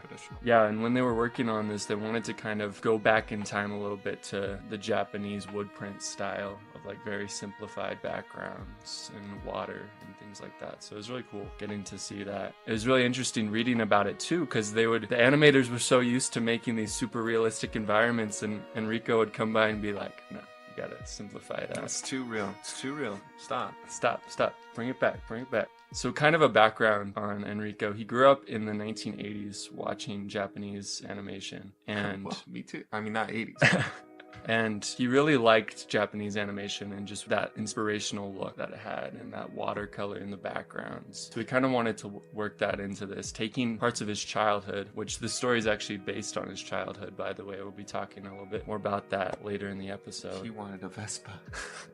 He wanted that Vespa. So I just wanted to start with like a quote, and this is from Luca's director of photography, or like the DP as they call it. He wanted it to still feel like a CG film, but you can sense the hand of the artist touching it. And I think that's really cool way of saying it, because I see that a lot with Hayao Miyazaki's films.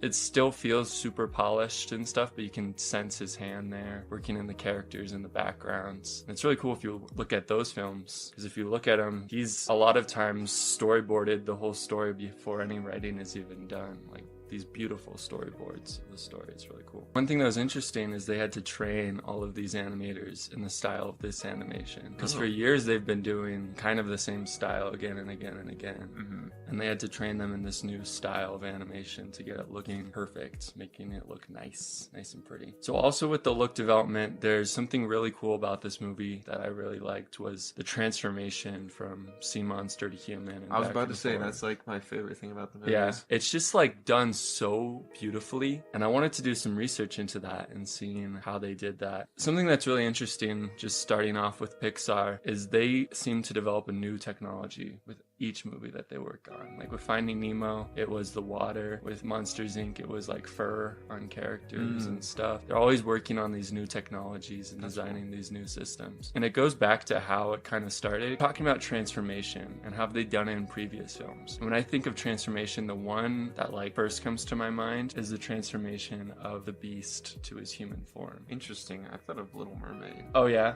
that's a good one too. Animation wise, especially with the Beast, it's this super intense, like so much work is put into it. Some people kind of call it like the holy grail of animation, because it's just done so beautifully and so well. But it's time consuming, like, to do that. And they're like, we're gonna be having them transform again and again and again, and we do not want this time consuming thing. And of course with 3D starting out, it's usually a lot easier because you have assets and you have models that you can move and stuff, and the computer can do a lot for you. But still, it was really tough. So instead of a direct A to B character into sea monster, they created a transformation rig. And basically what they would do is they would take the character and turn the character invisible and lay that second character in on top of the first character, so they're occupying the same space. So you just leave the feet, and then like it'll reveal the second character's feet as it's moving up with this cool transformation effect.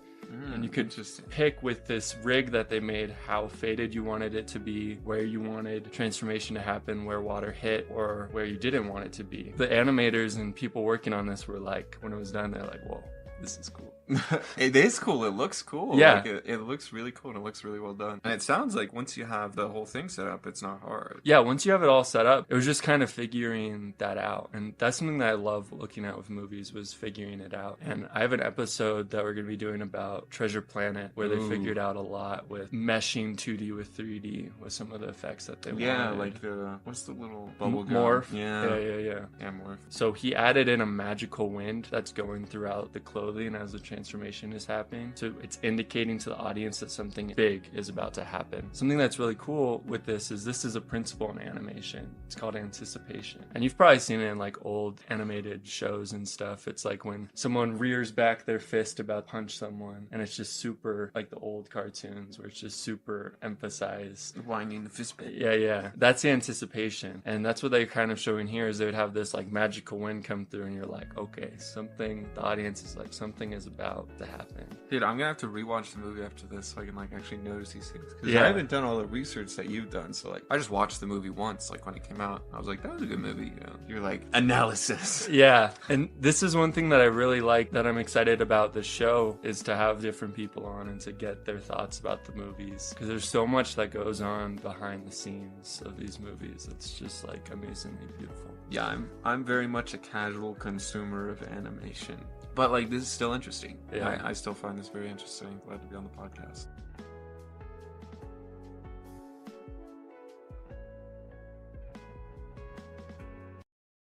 Hey dude, you okay there? Well, we gotta get you somewhere dry. Come with me. I know just the place. Oh, I see. You're the quiet type. That's all good. What I mean is the dragon's outside. That's what he was staring at when he started to panic. Yeah, I was only trying to help, but then it seems like he had a panic attack or something. I feel really bad. No. People keep saying he's not really gone. As long as we remember him, it still hurts. It's a different kind of hurt. You can't fix this one, buddy. What are you doing? No, don't do that. Unbelievable. Now, what are you doing? Unless it wasn't. That's kind of the idea, buddy. You look sick. You want to keep me healthy, don't you? Punch this. Yes. Hammer fist. Side kick. Knife hand. Back kick. Gummy bears. Do not pity the dead, Harry. Pity the living. And above all, those who live without love. Happiness can be found even in the darkest of times, if only one remembers to turn on the light. I want to be strong enough so no one will worry about me. No matter what I do, no matter how hard I try, the ones I love will always be the ones who pay. I've just got to do this on my own. If you keep something as complicated as love stored up inside, it can make you sick. Every day I wake up knowing that the more people I try to save, the more enemies I will make. I have a choice. Has anyone seen my backpack? It's not my fault it's such a dump here. Here's your pack, Obi. It was on your bed. You must have used it as a pillow last night. Don't worry, the pretzels will still be warm when you get there. Can't forget to bring Koji. Yo, what? They have cotton candy? Groceries can wait. I'm sorry, boy, but the only pair of winged boots that I had in my inventory has gone missing. This is what I found in its stead. Hey, I was sent here by the cobbler. He said that he was a friend of yours and that you could tell me the meaning of this mask. Sir, could you please help me? I came all the way down here to talk with you and it seems like you can't even understand me. Okay, I guess I can sit with you for a bit and wait.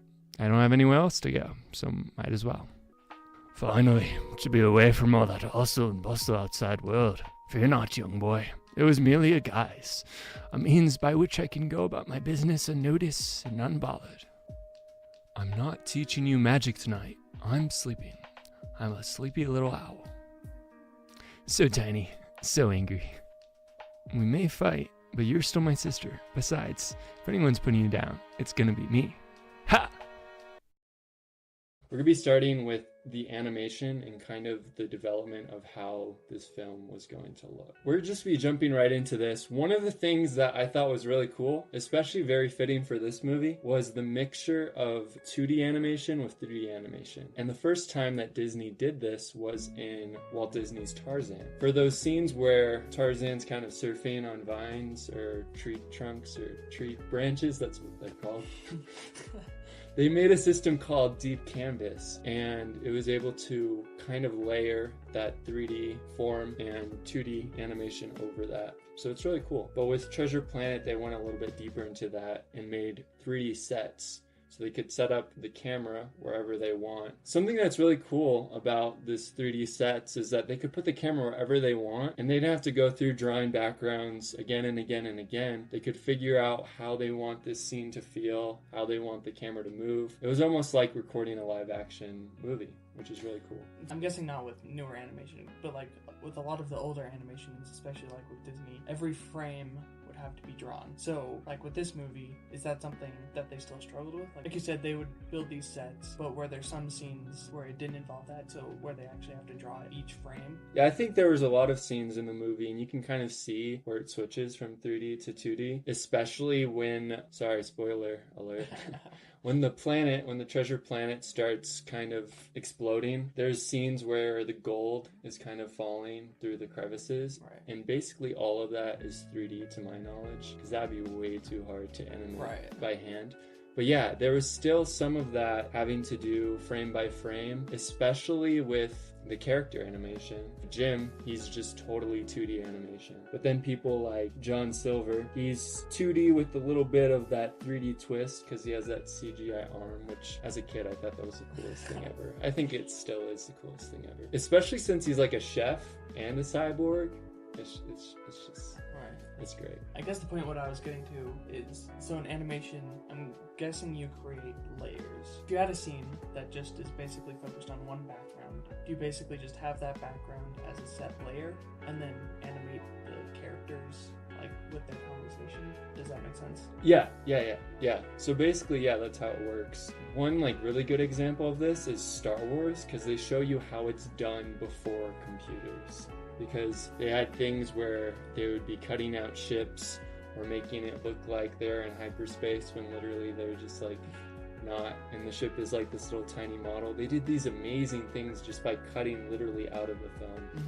And that's what they do with animation in a sense, but what they would do, I don't know exactly about Treasure Planet and what process they did with that, but what they did with a lot of Disney movies is they would use cell shading, and they would use clear cell sheets, and they could draw or like paint in like the colors of different layers and then layer those on top of each other and create this scene. Walt Disney actually created a camera of sorts and was able to make it so, for instance, if you're walking towards the moon doesn't get any bigger, like it stays the same size, you know, but the things that you're walking towards get bigger because the moon's so far away, so it stays the same size. So he was able to create this plane camera like with different planes and make it so when you zoom in, it zooms into everything except for the moon. It makes them look a lot more realistic. Disney made a lot of different technologies in order to do animation. I've never done anything that intense. All the stuff I've done has been through software and like little flip books. Yeah.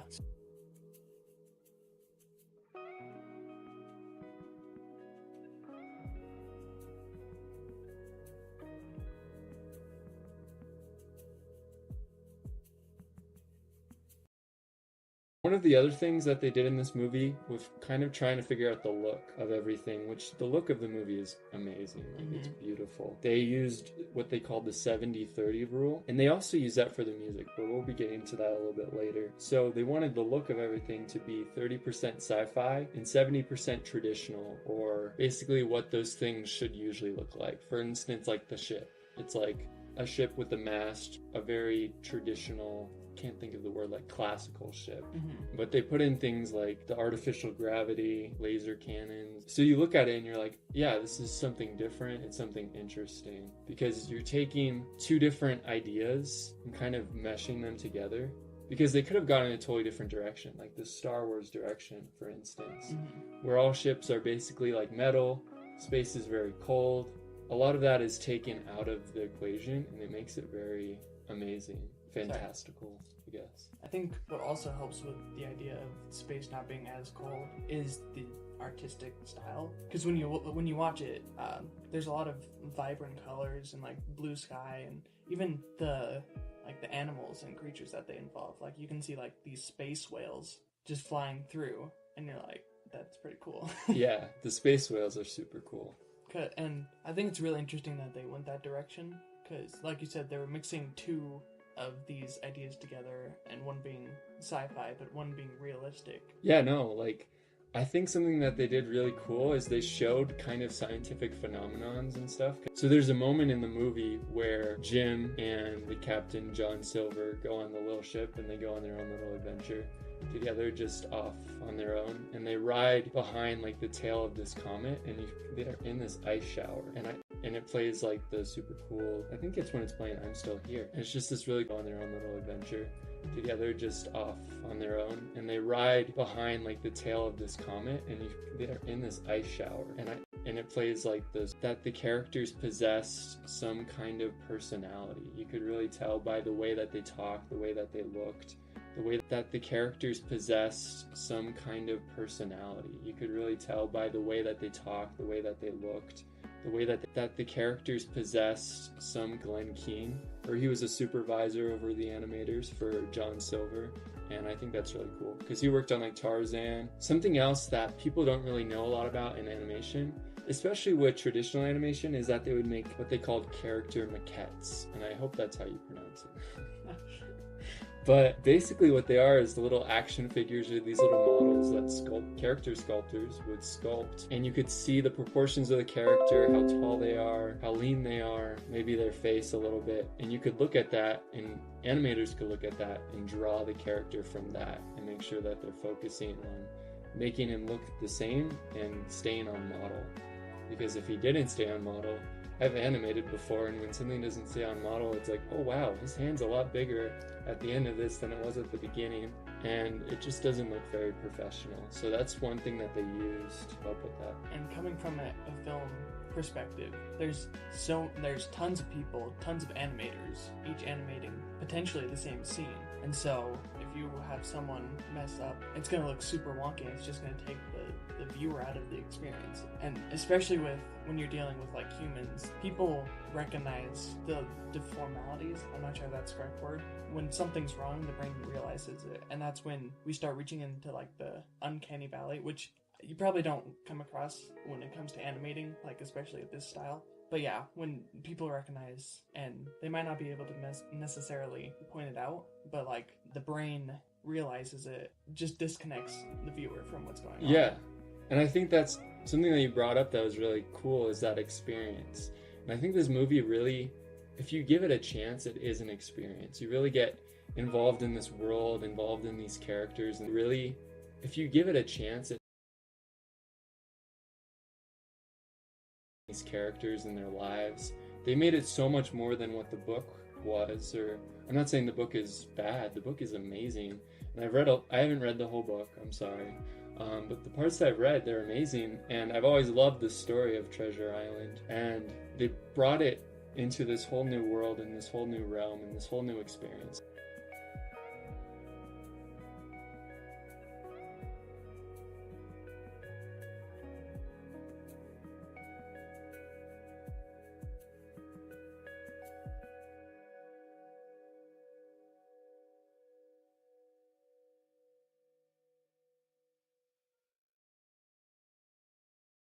They had a really good cast for this movie. Mm-hmm. If you really look at it, they had Emma Thompson was Captain Amelia. She's been in so many movies. Apparently Harry Potter's as well. I didn't realize. Yeah, so if you guys don't know, Emma Thompson, person who's in like Saving Mr. Banks and Nanny McPhee, I guess she just does really well at changing how she looks. She's Professor Trelawney, which blew my mind. Yeah, no, I saw her in the credits and I was like, where was she? I'm so confused. I think it's really cool how this movie connects to so many different other movies with the cast and with characters and stories. Like, for instance, this movie was pitched at the same time as The Little Mermaid. It was rejected actually a couple of times, and the directors eventually had to take it up to Roy Disney and talk to him about it, and he helped convince the rest of the studio to work on this movie, which I am very grateful for that they did that, because it's an amazing movie. But let's talk about some of those changes that they made to the story. In the beginning of Treasure Island, you don't Disney and talk to him about it, and he helped convince them to go off the deep end a little bit. And to see the story of him being able to reclaim himself, it's just amazing. It's really cool. And also, like, the idea of fatherhood and those father-son relationships that you can see in this movie, even though he doesn't have his biological father anymore, he finds father figures in Dr. Doppler and in John Silver, and it's just really cool. So Andrew, what are some of your favorite things about the characters? Like, any favorite characters you had? The thing that I love the most is, because I see it as they have two villains in this movie. There's the main villain, who is, I forget his name, but he's the cyborg, basically. Oh yeah, John Silver. Yeah. And then you have the other villain, which is like the crab monster. I'm sorry, I don't know like anyone's name. I think it's Screw. Yeah, okay. So you basically have two villains. One has a character arc, and I love that, because it's a very humanistic thing, and it's something that a lot of movies kind of miss on, because they kind of just put in this villain and say he's bad. Here's him doing some bad things. Here's him doing some bad things. What else do you need? But with him, at the beginning, he kind of has that characteristic of, I'm just evil, or not even evil, but he's going after treasure and nothing's gonna stop him.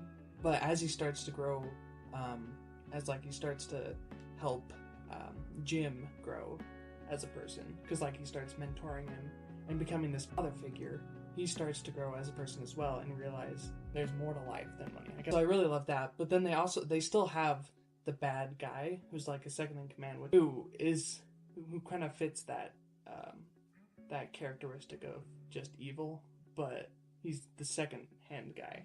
So it's nice to just have that contrast. I don't know. I think that's what those are some of my favorite characters, or maybe not my favorite characters, but I love how they dealt with that. Yeah. And I don't know if that makes sense or not, but yeah, no, that makes sense for sure. One is becoming a better person, and I mean, it's kind of drastic, but living, and the other is becoming a worse person, but living, and the other is becoming a worse person and dying. Yeah. And I'm not saying that's what person and dying. Yeah. And I'm not saying that's what's gonna happen, but it's kind of just showing what's gonna happen, but it's kind of just showing like the end result kind of idea. Yeah. Yeah. And the other is becoming a worse person and dying. And the other is becoming a worse person and dying.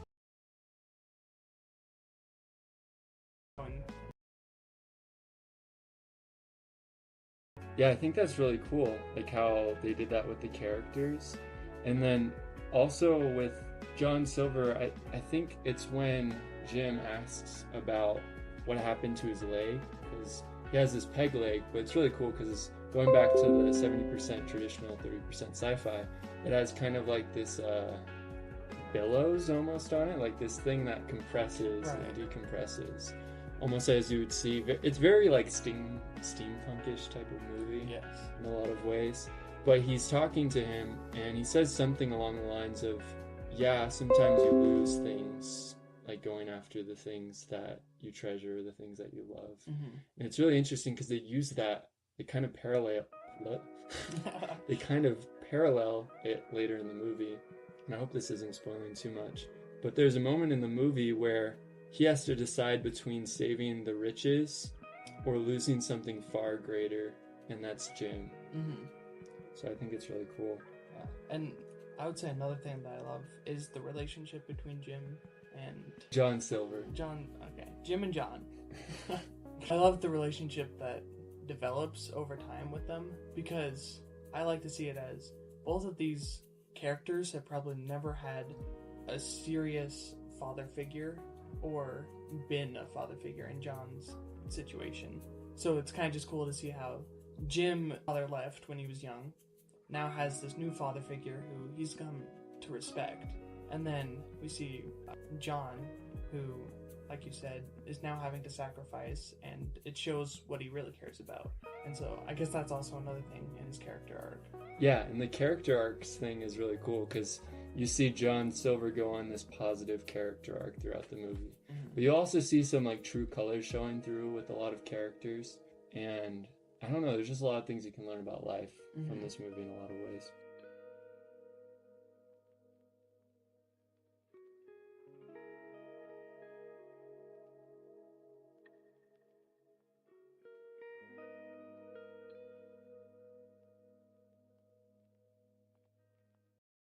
And there you go, that's Dr. Delbert Doppler. And his name's really fun, and I think it's really cool how they kind of related his name to science, like the Doppler. There you go, that's really fun.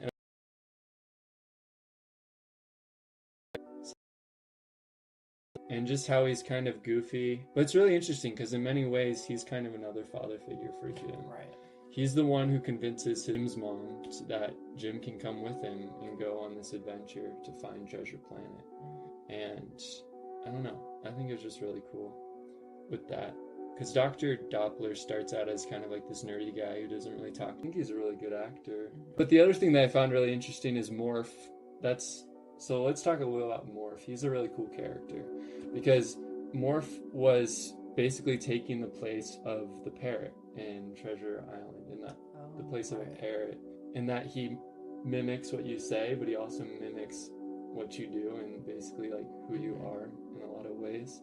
He's kind of like Ditto, like the Pokemon, but I think so much better because he just floats around and transforms into things, and it actually affects the story in some ways throughout the movie. And I would say he's also a comical relief character, and not that the story needs much comical relief, but he is that character. Yeah, for sure. Yeah. Yeah, and it's one thing that is also really cool with Morph is he's kind of showing you that little glimpse into the good parts of John Silver. You can see that relationship between him and this little creature that he rescued, I think it says in the movie. But you can really see that start, and it can, I don't know, it just kind of foreshadows a little bit, which I thought was really cool. But Morph was actually voiced in quotations. The sounds that he makes were made by Dane Davis, and he was actually the sound editor for The Matrix and won an award for that, so that's cool. Stuff is related. So now we talk about the world building, which world building is a super cool thing. Sometimes you can take it way too in depth, which I've done before, but I think they did just.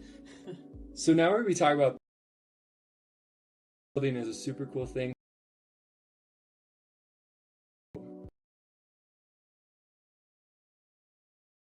Perfectly this movie. Yeah, because one of my, I wouldn't say pet peeves, but one thing that kind of bugs me is when movies think they have to over-explain things. Like, I think a good example of this is the original Star Wars trilogy with the new Star Wars trilogy. With the original, I like to think of the cantina scene, where we kind of just come in and we see a bunch of different creatures and life forms and stuff like that. But we don't have anything explained to us. Like, and I think one of the things is, like, the bartender says, we don't serve your kind here, and he's talking to the droids. And that's a cool aspect that, like, not a lot of people think about, but there's no explaining of it. It's not like, we don't serve your kind here because something happened, I don't know. But something with the newer trilogy that they did was, like, when they're talking about how they put, like, a compressor on the hyperdrive of the people think about, but there's no explaining of it. It's not like, we don't serve your kind here with sci-fi, where you go into detail with one thing so that the audience can connect to something. The audience accepts everything else because they've accepted this one thing. So I think with Star Wars, it would be like the Force, where they kind of go into how this exists, and even in the prequels, they say it's like midichlorians, but they're explaining that one thing so that the rest of the world makes sense, and the rest of the world, or the audience accepts the rest of the world. And so I think with Treasure Planet, I think they do an amazing job with this. I'm trying to think, maybe, like, I think the one thing that they explain is the planet full of treasure. And it's not really sci-fi, but it's something that people can get and comprehend. And so they start to naturally just accept everything else that's going on. I kind of went the long way around of explaining it, but I just really enjoy when movies do that. Yeah, no, that's really good. And I think that's something that a lot of sci-fi can have problems with, and also maybe some fantasy as well, as when you go into too much explaining. And I've run into that because I've done some little bit of writing in fantasy and stuff. And you can really get way too deep into it. Like, where did this race come from? And why is this civilization the way that it is? And sometimes it can help, but sometimes you're just overcomplicating things for the viewer. And people don't want everything explained to them. I was just going to say that I think that it's important with the creator to understand that, but it's not necessarily important for the storyline for that to be included. It's like the iceberg effect. I learned this in, like, creative writing classes. The author is going to understand and kind of know everything under the surface of the water, and it's just like this big glob of things, but you understand everything. But for the story and the purpose of the audience, you really only the iceberg effect. I learned this in, like, creative people, different, like, creatures and stuff, different languages being spoken, and yeah, you just, like, feel like the people stuff different spoken, and yeah, you just, like, feel like this world is lived in, and you're just kind of stepping into it and trying to understand it as best as you can. So they did that really well. I almost didn't even mention it, but something that I love about this movie, even though I've never been super good at skating or snowboarding or surfing or any of those things, is Jim Hawkins' little, like, solar board thing that he rides on that he built. I feel like it kind of stands as this parallel to who he is. It's very free, can kind of go wherever it wants, and that's what he wants to do, is go wherever he wants. It kind of reminds me of a little bit of Han Solo. So Jim Hawkins kind of reminds me a little bit of Han Solo, and just that he wants to go on all these adventures and take the risks, I guess. And he kind of does something really cool on his board in the beginning of the movie. But you guys have to watch it to find out. Go watch it if you haven't seen it. But yeah, I think that was really cool. Oh man, I was just thinking about deleted scenes and stuff. So there's this deleted scene from the movie of Jim, and it's kind of showing the goodness in him. And he's with this little kid and telling this little kid how to fix his board because his board breaks. And Jim is finally getting this moment to kind of be mature, I guess, and kind of be a father figure to someone else. And then this kid's father comes and helps this kid instead, and Jim's kind of left on his own. It's this really interesting scene that they did. Of course, it's not in the movie. You guys are probably talking about Willis. But yeah, it was just like this really cool scene to show that. It's kind of like with that idea of giving people occupations and lives and things that they're doing. Like his mom's working at this inn. He's this kid, and he's kind of like a skater boy, basically. And